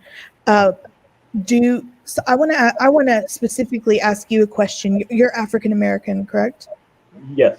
Okay. So I didn't want to I always ask because sometimes you never know. So in this today's political, it's not even political. I don't even want to say political. In the climate and context of today, you live in America. I'm assuming you live in America. Yes, I do. Yeah. So could you share, if you don't mind, like, what are your because I want to touch on the subject of white privilege really quick. Muslims do there is a lot of I'm white and a Muslim, and my being white, a white Muslim, affords me a better level of, I mean, that's really bad and it shouldn't be this way, but it still applies. Even when I'm a Muslim, I'm still white. I still have a privilege over Black Muslims, for example, in the minds of these Islamophobes. So being a Black Muslim in America, like that's so many problems coming from so many, Iman, turn it down. So many problems coming from, not problems, but so many factors. It's most multifaceted. Have you had many or lots of problems being a Black Muslim in America? Being Black in America already is harder than anything I probably have ever encountered in my life.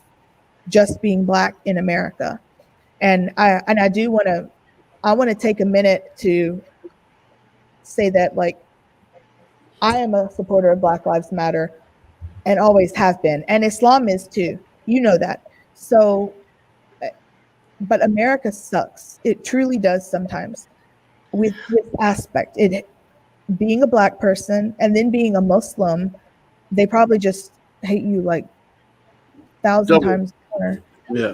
Well, Katerina, if I might introduce you to Abu Zaid just very briefly, not only is he a great convert to Islam, but he used to be a close associate of some of the biggest Islamophobes alive, namely Sam Shamoun, David Wood. He used to work with them closely. May I That's correct the wonderful. name? Yeah. That's wonderful. You But accept Islam now he's a after? wonderful Muslim, mashallah. May I quickly correct the names? Hassamo is his real name, but I call him Scam Sham. And then Christian Princess or Christian Bokdich. And what else? And David Wood, Mindy loves it when I say that. That's why I'm saying it. And David Wood, the cross-dresser. Continue. Yeah. Okay. He did that. He actually He did used that. to host their shows. Abu Yazid. Yeah. That makes me so happy. But we love him so much. He's an amazing brother. They That really makes me hate so him. happy. They really hate him now. Brother Abu Yazid, I love you with my heart. I really mean it. I really mean it. You're Me amazing. too. Oh my God. I really That mean it. makes me so, you know what? I like this situation so much better. because it's like your eyes were opened when you were an enemy of Islam initially, right? Yes, I mean, my story is very long and complicated. Maybe we can But do a show about it. I But keep well, I keep telling him. I keep telling him to get with Considerate Publishing. Let's get this book out. We're oh waiting my on God, it, that would be so man. wonderful. Let's get busy. That would be Because so people need wonderful. to hear Like, the story. It's this Dawa. touches my heart actually more than anything.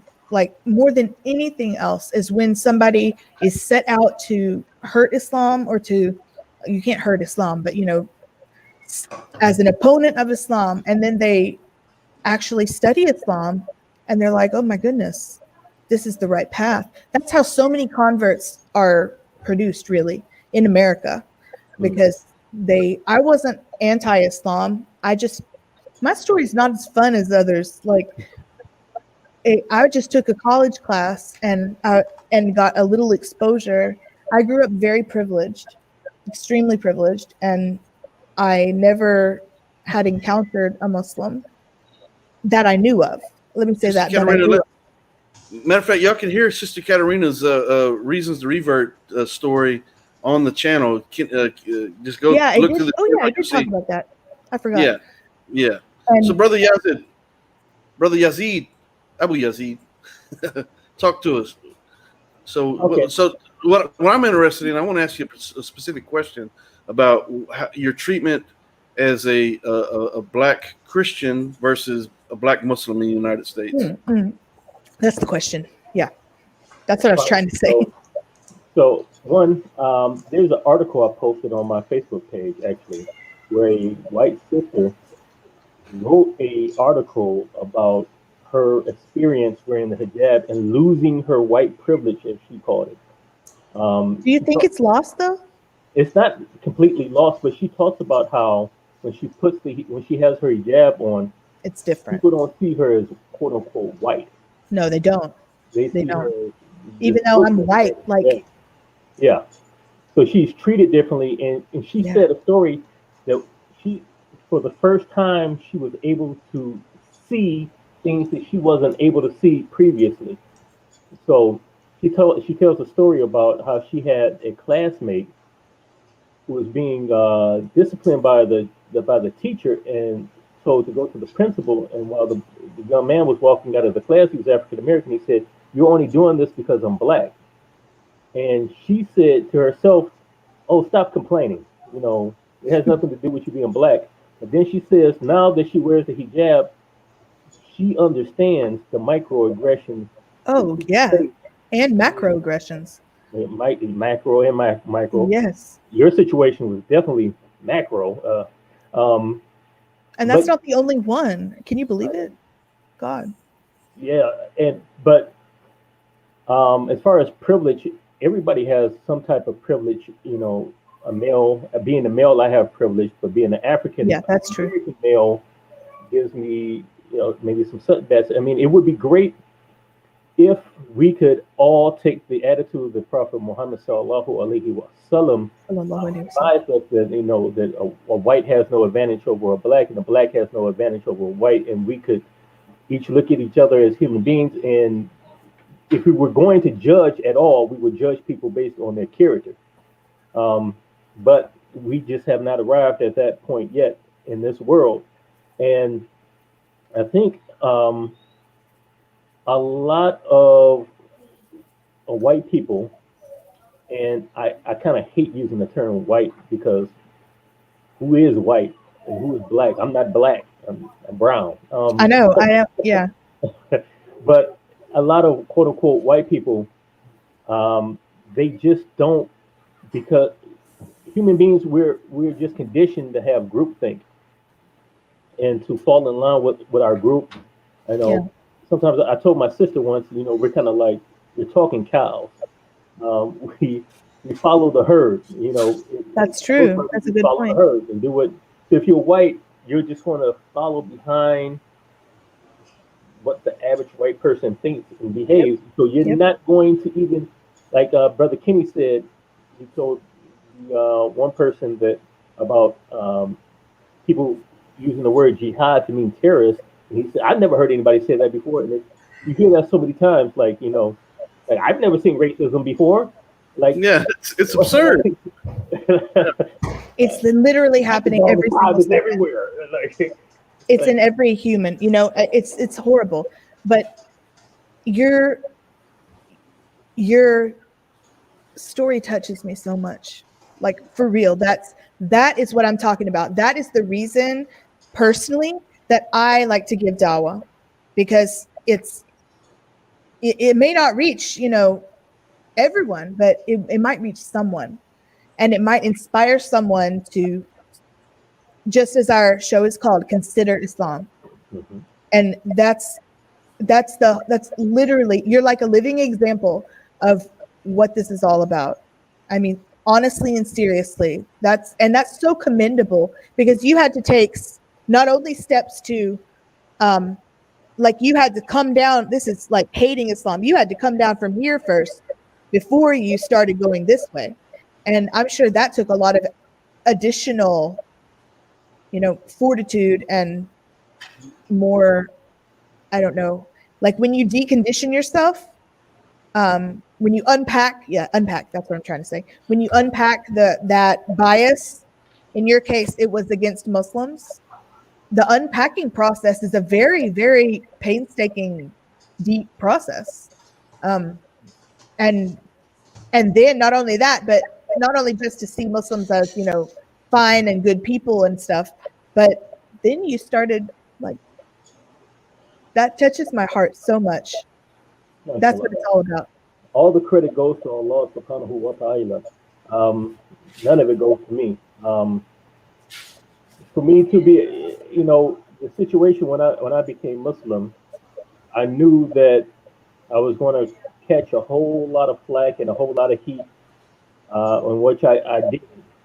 And speaking of Dave and Sam Shimon was blowing my phone up. Oh, I bet he thought he personally lost, right? He thought like that he personally lost a soldier or something. That's how they think about it.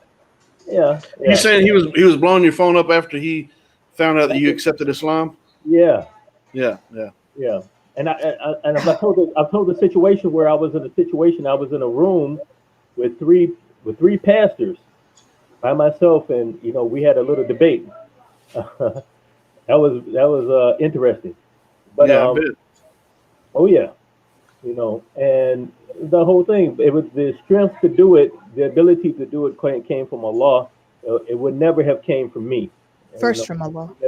I'm not that intelligent, and I'm not that steadfast, and I'm not that brave. So that all the credit goes to Allah subhanahu wa ta'ala. Now, as far as the Muslim community, we have some things we need to work out also. Oh yeah, there's also colorism in the Muslim community, and also colorism is a big thing. Yeah. Even within our ranks, unfortunately, due to a lot of colonization,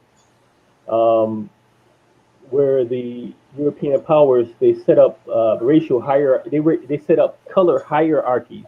Colorism. The lighter skin you were, the closer you were to power, and the more privilege you received, the more closer you were to receiving positions and money.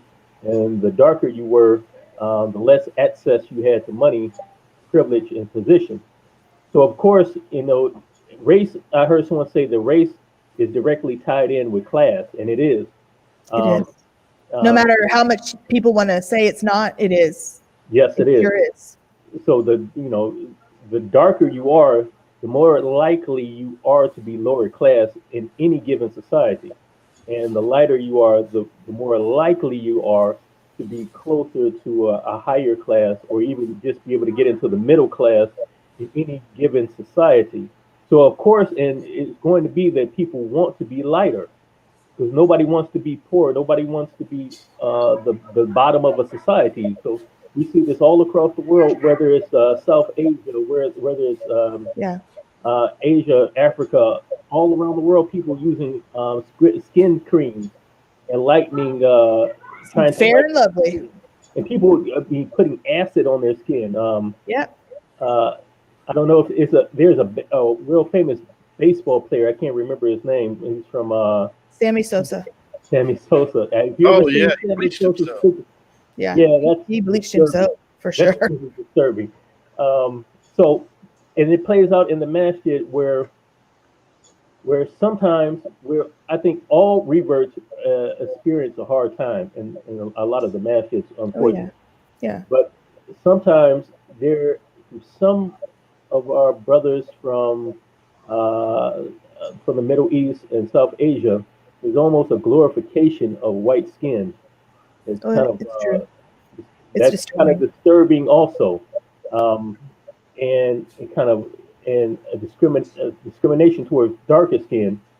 Whereas maybe a dark skinned brother or sister comes in the masjid and he or she is ignored or I not see given it the time happen. of day. Whereas the white convert comes in and it's like, MashaAllah, Allahu Akbar. Yeah, A I white know. person became Muslim, and I know. I know. you know, and it becomes. I've seen it happen to the Disgusting. point where it almost becomes pathetic.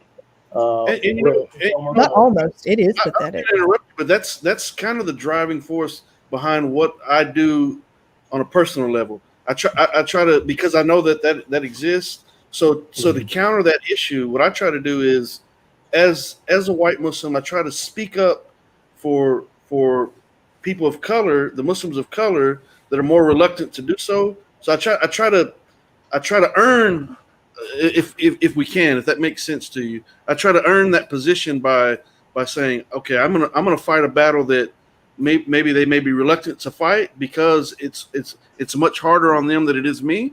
So because I know as a white Muslim, I know that Using our it's privilege to do yes, it. because I see the white privilege. I want to counter that by saying, okay, well, I'm going to fight the battle for them. I'll get in the trenches. Call me Johnny Jihad if you want to. Call me the one who's insane. Think that I've been brainwashed. That's fine. Let's go to war with it. I'm in the trench. Let's get busy. I mean, that's the approach that I take because of that very issue that you mentioned. Yeah, And it's I real. do the Islam same. is for everyone. Islam is for everyone, and Everyone. whether you're African American or you're a Caucasian American, if you come to Islam, Allah has privileged you. That's right. It's not I that you mean, have somehow privileged the Muslims and privileged the masjid are coming to Islam. No, Allah has privileged you. That's Allah, right. you hit the spiritual lottery, That's right. and you got saved from shirk and all types of manners of evil. So it's something we're happy. I'm happy when I see anyone become Muslim, and I'm happy when I see Caucasians become Muslims also. But we have to give respect to all human beings, That's right. regardless of the pigmentation in their skin or the measurement of their lips and nose or anything like that. And we have to do everyone in the masjid, and we have to do a better job. We have to be more conscious of this fact. You know, that if whoever believes in Allah and His Messenger, sallallahu alaihi wasallam, whoever fears Allah, whoever loves the Quran, who loves the Muslims, that's the person who is worthy of being your companion. That's the person that's worthy of being on your side. That's the person that's worthy of your love and your help. And it doesn't matter what their background is. It doesn't matter who their ancestry is. It doesn't matter their skin color. And I try to make it. I use my page to highlight because so many people don't know. I use my page to highlight African Muslim history because it's something a lot of people don't know. African Americans don't know. White Americans don't know. Arabs and South Asians don't know. Um, Islam is nothing new for African people or people of African descent. Um, Many of our ancestors who came over here during the transatlantic slave trade were Muslim. The first yes. Muslims, Islam is not new to America. No, it's not. Another thing, that's something that the Islamophobe has to understand. They think Islam just showed up 20 years ago. No, Islam No, was here while Islam has been here, just as before since long the as Columbus. beginning. Since the very and beginning. before Christianity was here. And I know a lot of Islamophobes won't want to hear that, but Oh you no. can investigate and see the facts for yourself. Muslims were here before the Puritans got here, That's right. and while the Puritans were here.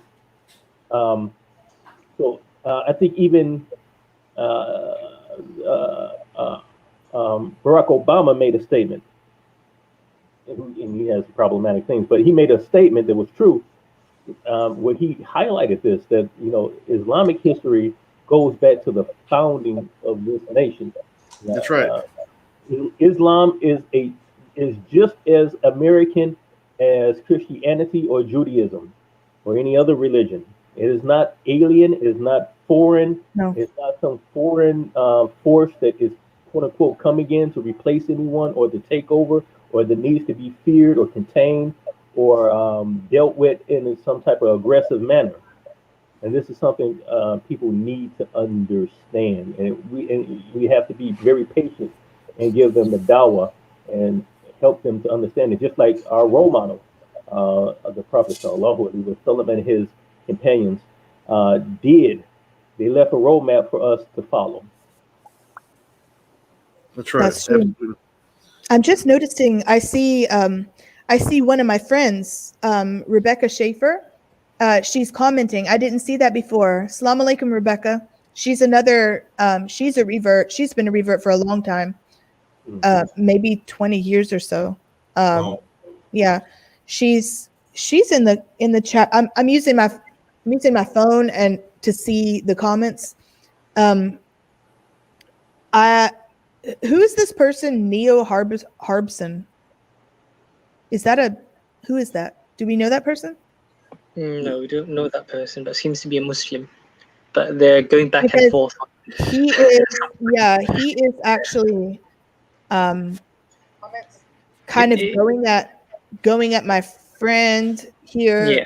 When Rebecca says there are plenty of gender issues and sexual assault among Muslims, and then that this is a problem beyond faith, that's true. She is being truthful. And this guy is saying, give me your sources. No, the sources are that there are bad Muslims too.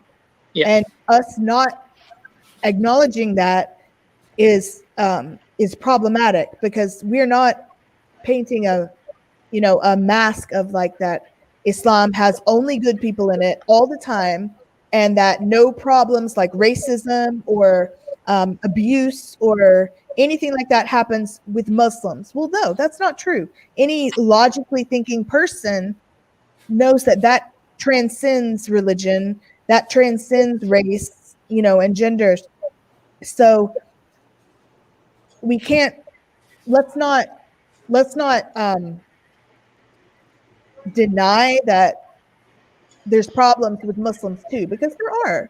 Let's be honest, there are. Definitely, we don't want to be, and I'm not putting anybody down. We don't want to be like a church Correct. that has, where you have pedophilia and issues with stealing money, and the way that the church has decided to deal with those issues is to cover it up every time, and then it explodes into on the media. So we as Muslims, covering up the issues that may exist in our community is not the answer. We have a cure. We have a powerful medicine that all it needs to do is be applied to the ills and sicknesses among us, and we can deal with these situations. So yes, racism exists, sexism exists, people abuse of women, abuse of children. It exists. There's certain, even from an African American standpoint.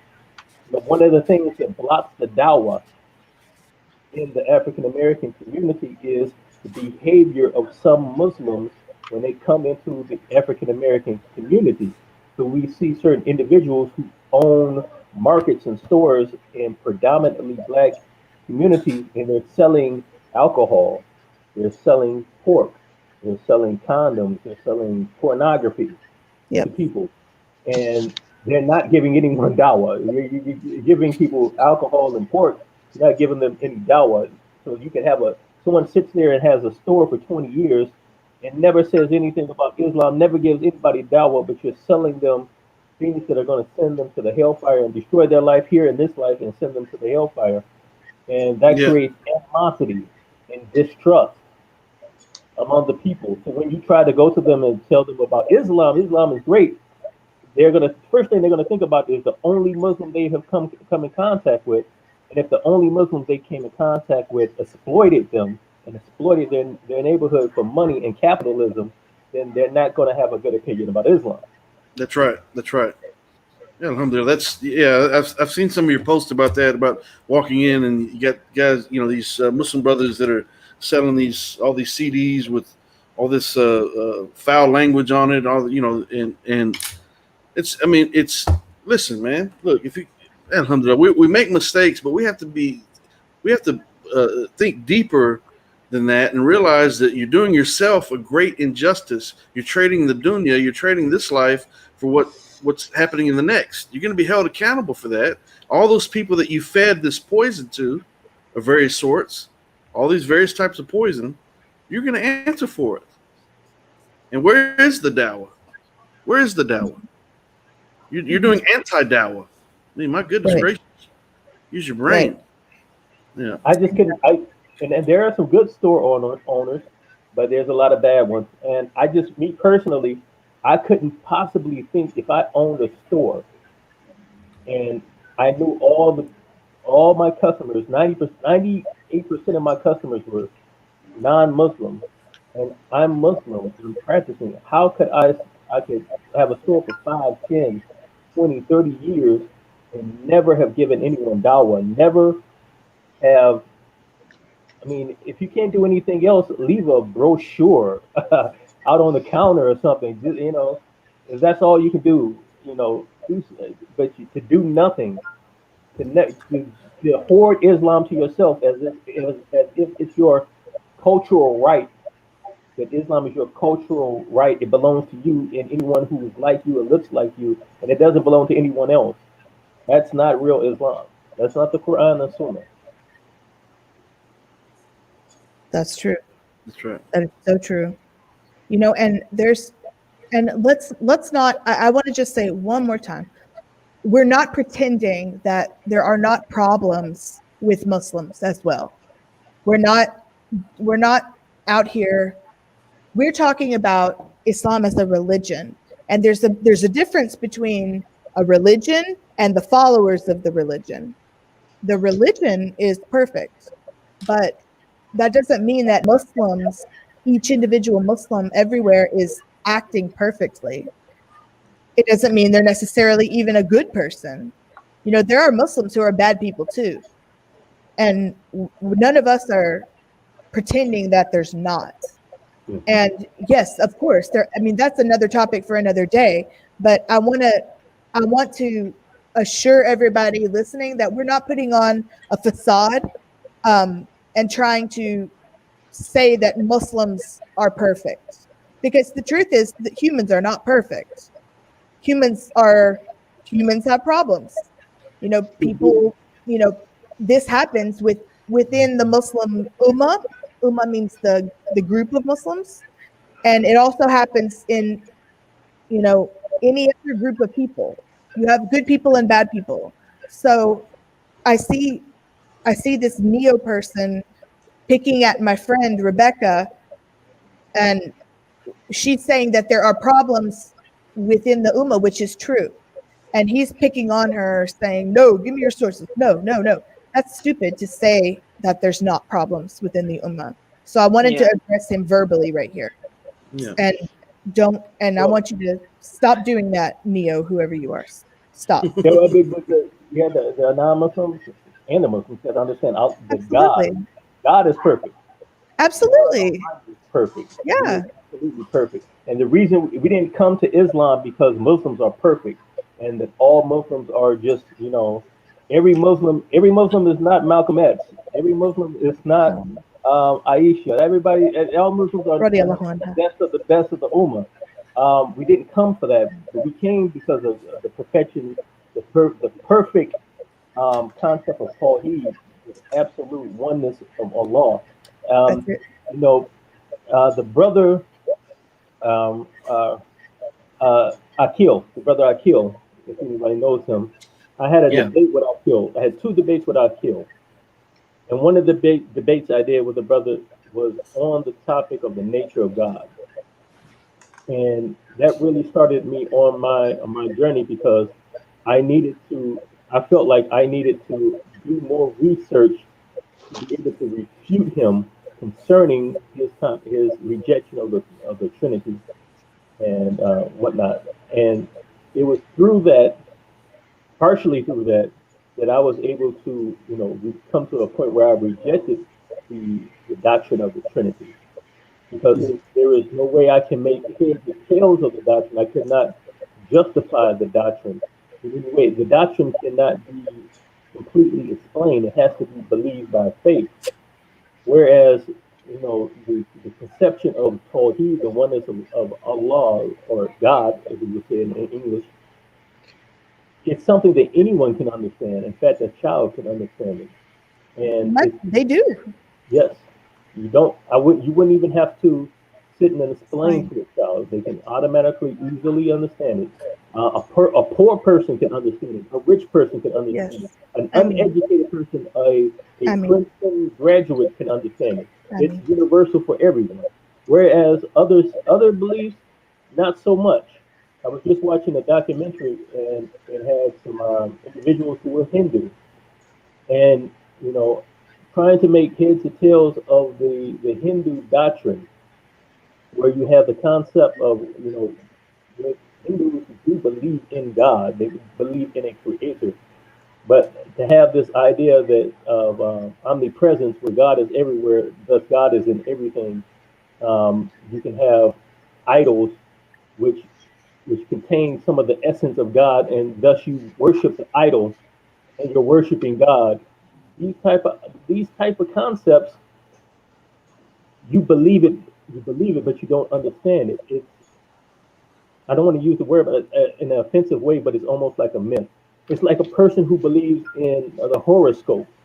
Yeah. Could you explain? Can you explain to me how Venus affects my life? You can't, but you just believe it. And a lot of religion is this, and this gives room for the atheists to criticize religion.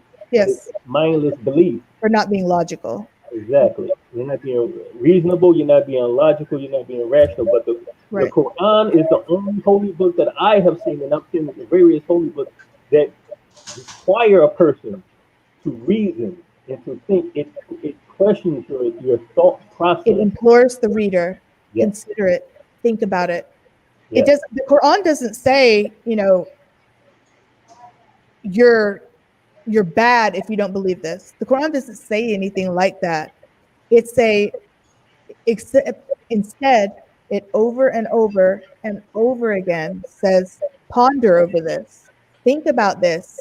And my personal favorite is Surah Rahman, because it continuously says over and over, which of your Lord's favors will you deny? Which of your Lord's favors will you deny? And it's just, there's nothing bad in the whole Quran. There's no violence. There's not even a suggestion anywhere. And it's just, I recommend everybody, if you haven't already, read the Quran, read it in English or in your language, and it's a read, you'll have to sit down and read it, but you'll understand so much more after you do. It's just so, I'll get off my soapbox now, but it's just, so and I don't have words to formulate.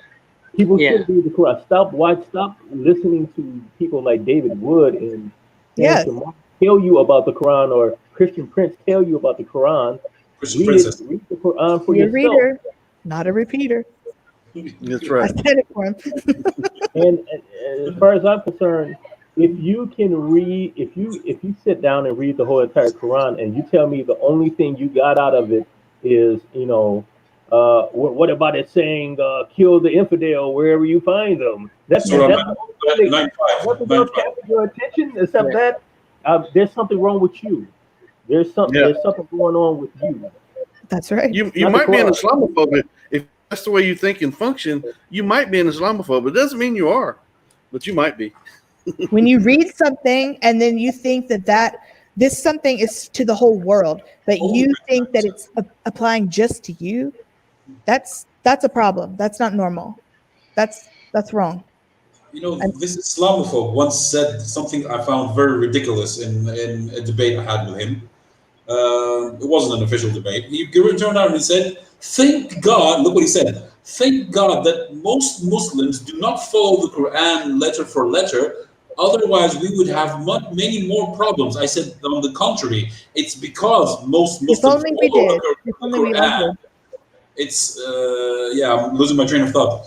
My chain of thought. It's only because Muslims actually, most of them, follow the Quran correctly, is that we don't have many problems in the world." That's right. Correct.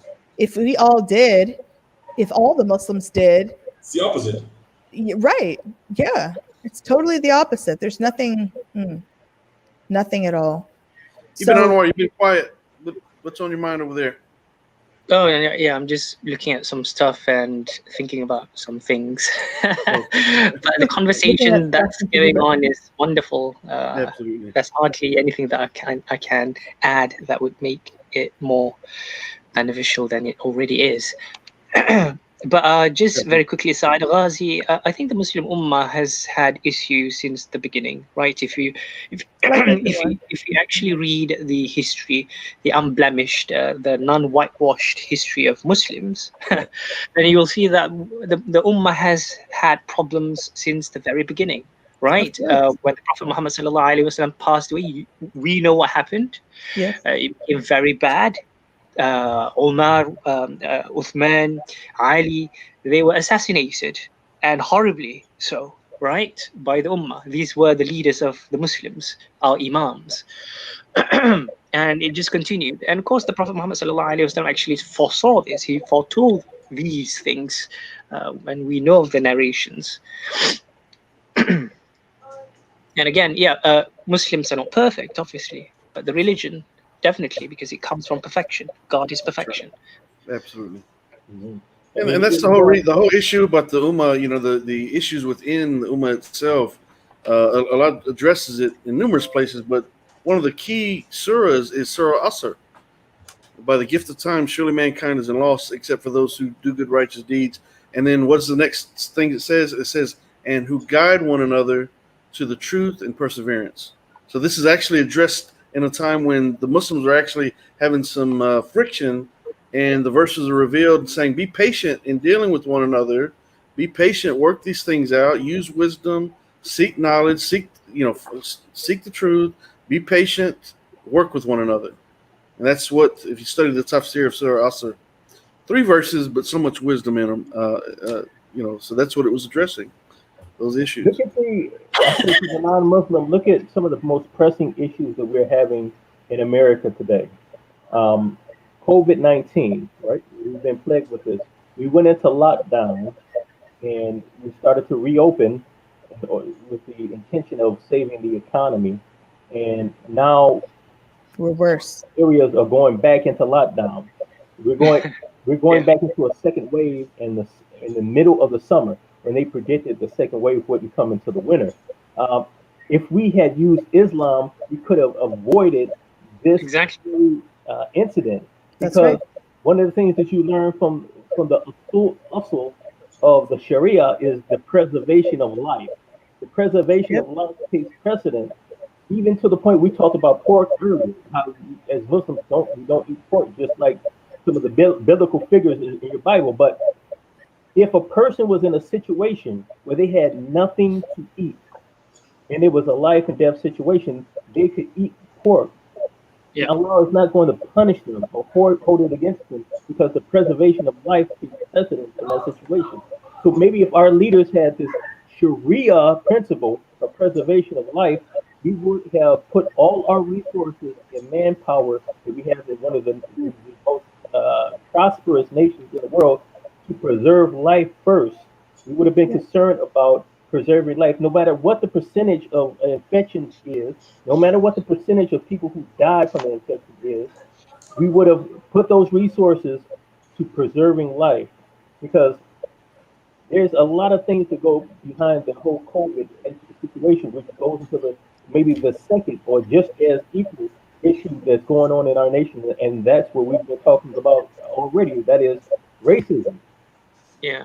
Yes, if you look at the statistics with COVID, almost in some areas, 50% of those who are infected with COVID are African Americans or Latinos. Yeah. How does that happen? I, How does you're 12% of the population, but you're almost 50% of those infected with COVID? How does that happen? because That's they have to work. medical racism. Again, Yeah. medical And racism. yes, And Islam has an answer for racism as well. But, yes, you brought up an excellent point because just yesterday, I think it was, or the day before that, I was reading this news. It was in my newsfeed, Facebook newsfeed, that NASA lost contact with one of the rockets that was en route to Mars, and I was thinking, what people are dying here uh, due to this pandemic, and you're worrying about a journey to Mars that costs Ridiculous. billions and trillions. It's Ridiculous. madness. It's madness. another example is they just had this congressional meeting with some of the heads of the top tech companies, Google, Amazon, Apple, and I think it was another company as well. So you had Tim Cook, you had Zuckerberg, all these guys who are getting insane amount of money through monopolies, and they're left to be unchecked, and they've Yes, built their empires with the help of the government. With completely government, unregulated. Yeah. yes. So these individuals have more wealth than half of America put together, black, white, Asian, or whoever they are. So we have people starving to death in the streets. We have homeless people in the streets. We have people who can't get adequate medical care. We have people who can't get adequate education for their children, where the government has allowed and aided individuals to amass billions upon billions of dollars unchecked and build monopolies. So if the preservation of life was the number one priority for our leaders, this situation would never have happened. So when you have this concept of this unchecked, unbridled, so perverted capitalism, because it's not real capitalism, it's crony capitalism, where the number one priority is amassing wealth and money at all costs, even if that means if human beings got to die, then human beings have to die, as long as the 1% can amass as much money as possible. That violates the Sharia. That violates Sharia law. The same Sharia that you hate so much, the same Sharia that you're so afraid of. You have priorities in the society, in the government, and in business that violated that actually would save human life. And I know conservatives say they want to save life. The number one issue among conservatives is abortion. If you I want to know. save life, then you should Not study the living kids, but the fetuses. Yeah. fetuses. Yes, we want to save Sister, both. Sister Katarina, you have something to say? Yeah, I wanted to point out, going along with Brother Abu Yazid's whole entire line of speaking, there we discussed it yesterday.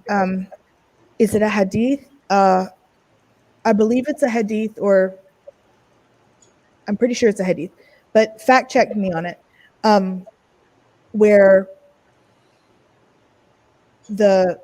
it was said that the Kaaba itself, if it comes to a person losing their life and Yes, the actual Kaaba itself being destroyed, then let the Kaaba be destroyed.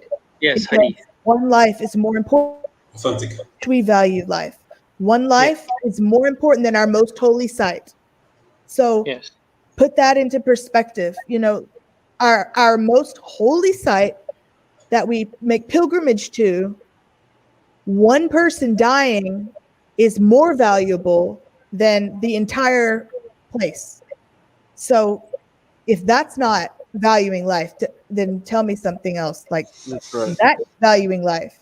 Yeah, it's a great point. And It's a great. then even it points me to a contradiction among some of our conservative evangelicals. So among the conservative evangelicals, the number one thing that drives their politics, as I said earlier, is the issue of abortion, right?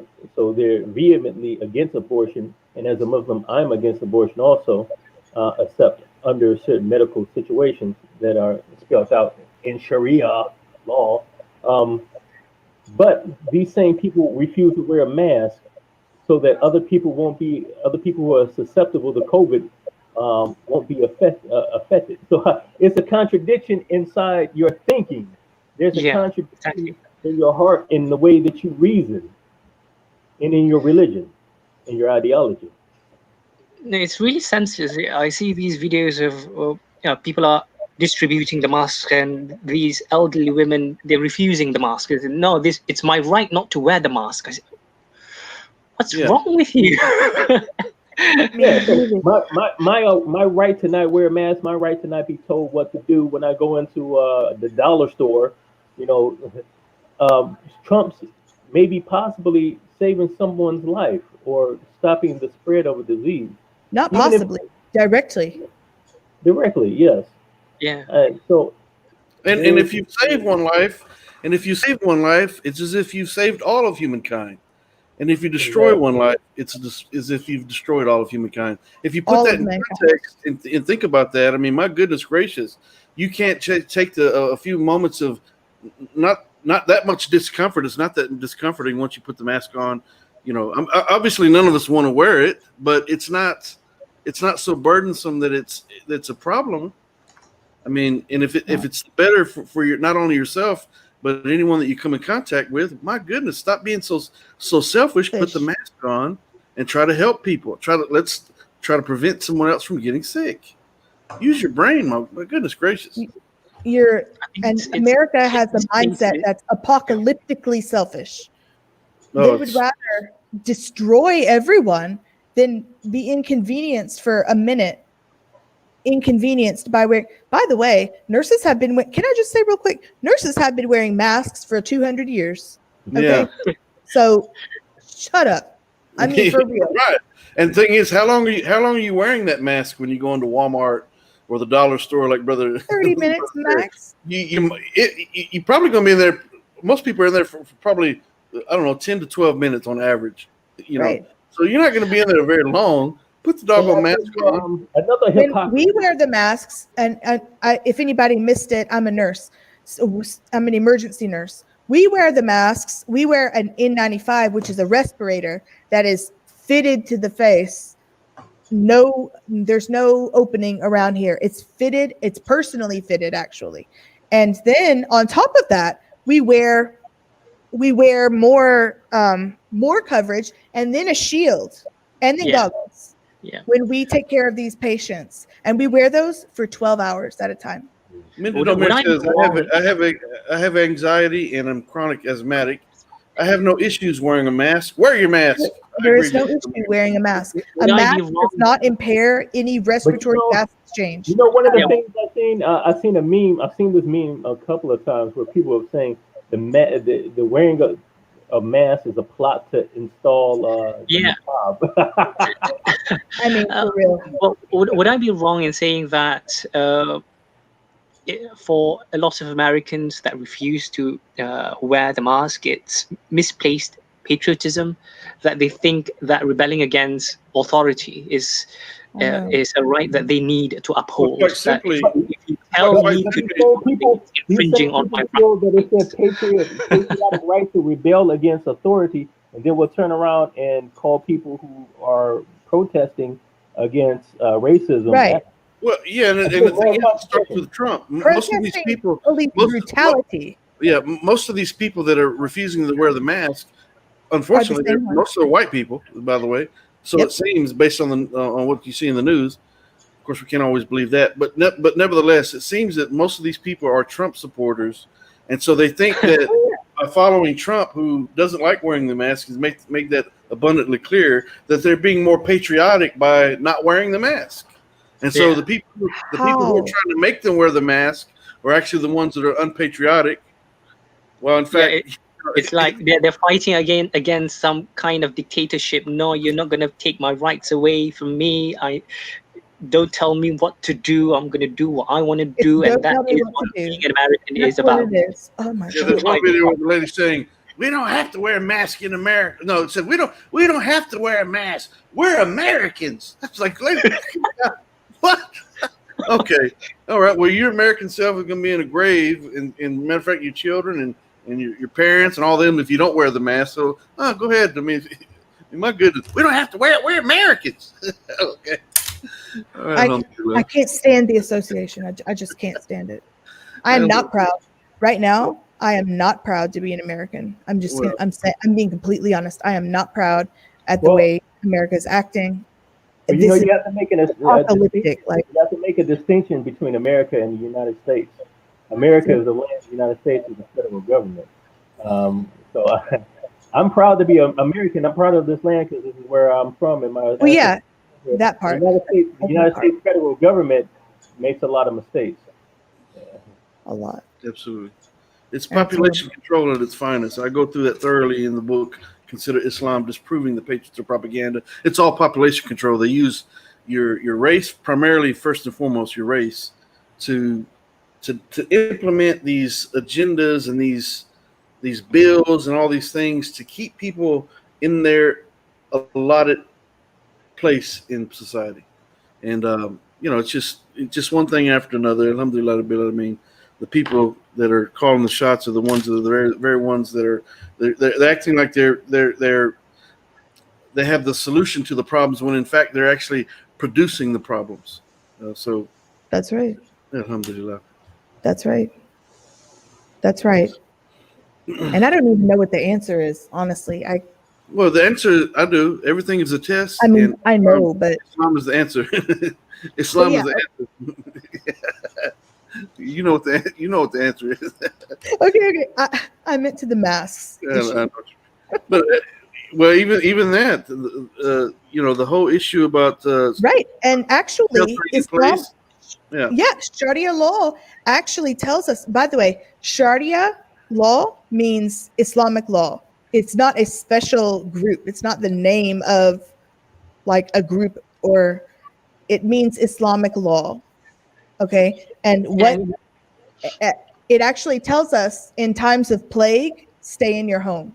Exactly. That's a good point. Yes. If only people had hearkened to the quarantine message of the Prophet Muhammad ﷺ that he gave 1,400 years ago, that anyone in a plague-stricken place, do not move about, stay where you are, and those that are not from that place, do not go to that place, leave that place as it is. Before the age of medicine, if only that had been followed, I tell we would you not have something else. We also see something I'm trying to fit within myself. A lot of the people who have died from COVID or had severe symptoms are people who are overweight. That's true. Underlining, it complicates everything. Yes, and we know that. I was just telling my son today that the Prophet ﷺ said to fill your stomach. The worst container that you can fill is your stomach. 1/3, 1/3, 1/3. 1/3 for food, 1/3 for drink, and 1/3 for air. If we would follow the prophetic guidance as far as health, maybe we wouldn't need to be hospitalized so much. Because we're 300 pounds. Yeah. Yes. Mm-hmm. That's right. And Islam, actually, it has the answer for everything. I hope that I hope that the viewers see a pattern, because we're like, oh my God, we've got COVID-19. Well, Islam has something to say about that. I see the star. I see Jupiter up there in a different place. Islam has something to say about that too. And keep in mind, this is before the age of medicine, before anyone knew what a virus was. They didn't know. But this, and no, they didn't have medicine and hospitals and ventilators back then, of course. But the only way to circumvent that is staying put, not going out, staying in your homes. And he actually further He said, do not congregate to pray in these times of plague. And it's just the answer for everything. Every situation we're in, we have a context. And that's how comprehensive our way of life is. Very, very comprehensive. Speaking on that, when the COVID hit and we went under lockdown, Islam had the answer for how would Muslims worship. Yes. So many of the masajid shut down, and people were instructed to pray inside their homes. Yes. And we saw this happen during Ramadan of all time. Yes. And the Muslims, they did what they were supposed to do. We fasted the month of Ramadan. We prayed in our homes. We prayed the Taraweeh, the night prayer in our homes, and we had that guidance. Whereas we saw in some, not all, some of the Christian churches, there was confusion about how do we, if we're not going to show up on Sunday and come together, how do we worship Jesus? Even to the point we had churches violating some of the lockdown orders, and people going out worshiping in the church and getting infected. Actually, there were some preachers who were saying that they didn't care about it, and they ended up getting infected and died. Really? Yes. Oh my Look it God. up. Hold on a second. I've got to be right back. So Islam has all types of answers for these things. For the problem, Islam has the answer for the problem of life, because Islam gives you the purpose of your life. Your purpose of your life is not to work yourself to death to scrape by and pay bills. It's not to be in the 1% and be a millionaire or a billionaire. It's not to be economically successful, even though Islam does not tell you that economic success is wrong. There's nothing wrong with economic success, but that's not the purpose of your life. The purpose of your life is not to use as much drugs as possible to escape the problem of evil, or escape the problem of evil through sexual deviancy or addiction. None of these things. The purpose of life, Allah created men and jinn that they will worship Him. You are a worshiper. At the soul, at the center of your being, you are a worshiper. That's why, even though the knowledge of Islam has not spread all around the world you see people worshiping. Even if you go to the Sentinel Islands, one of the most desolate places as far as not having outside contact, the people are there worshiping. They have some conception of a higher power. There's no civilization that does not have a concept of a higher power. There's no civilization that doesn't have religion and worship, because this is something that is a part of the human being, even to the point now that scientists are even backing this up, saying that there may be a religious gene in the human being that causes them to worship. Because no, that is because of the fitra, the natural disposition of the human being that was created by the Creator. He made you a worshiper. And if until you surrender or give yourself over or accept the fact that you are here to worship your Creator, your life will not make sense, and you're not using your life in the correct manner. It's like having a device and you don't read the instructions, and you try to use it and you don't get the full benefit of it. You don't use it correctly. You're not using your mind, your body, and your soul correctly, and you're not getting the full benefit of your life until you do surrender and you do give yourself over to be a worshiper. And many people are made to think, because of the indoctrination of Western liberalism, that being religious or being worshipful will cause you to lose something in life. You lose the opportunity to engage in hedonism, or you lose the opportunity to do whatever you want, whenever you want, when you feel like you want. But that if you do whatever you want, sooner or later that gets old also. If you had all the money that is in this world at your disposal, you could do whatever you wanted to do. You could use all the drugs and have all the sex and go anywhere you want. Eventually you will get bored even of that, because that's not the reason you exist. That's right. Alhamdulillah. Okay, so I think we've covered a lot during the show today.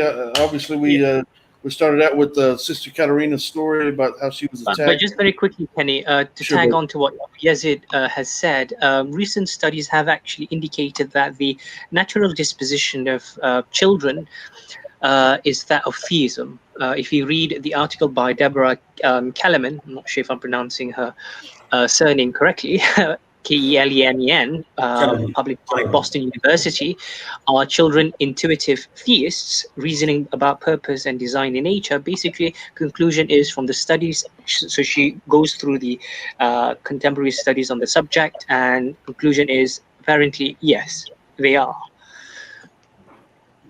Alhamdulillah. Yep. Alhamdulillah. I'll post the article here, and you can share it. Yeah, please. Yeah, absolutely. Post it, brother. Yeah. So I want to Journal. remind everyone about the debate coming up this Sunday. The Ziad's going to be debating Chris Claus on the topic, was Jesus crucified according to the Bible? It's going to be Sunday, August the 8th. This coming Sunday at 6 p.m. Central Standard Time, 7 p.m. Eastern Standard Time. So make sure you tune into that. Also, in a couple of weeks, we have, or whatever it is, the following week, rather, I think. No, a couple of weeks from then. No, yeah, the following weekend. Brother Shabir Ali will be back on Saturday, August the 8th at 1 p.m. Central Standard Time, 2 p.m. Eastern Standard Time for part 2 of his discussion regarding preservation of the Quran. So make sure you tune into that. We do thank Sister Katarina for telling us her story about when she was attacked by an obvious Islamophobe, and I pray that Allah subhanahu wa ta'ala guides people to the truth and the beauty of Islam, and I pray that Allah subhanahu wa ta'ala blesses each and every one for their intentions and the dawah. Brother Ziad, do you have something to say real quick? Just something real quick. I noticed something weird. Did you say Saturday, the 8th of August, and Sunday, the 8th of August? That seemed a little bit weird. No, I said Sunday. Okay, the 8th of August, and Saturday? This is the wrong day, isn't it? I was like, what's going on?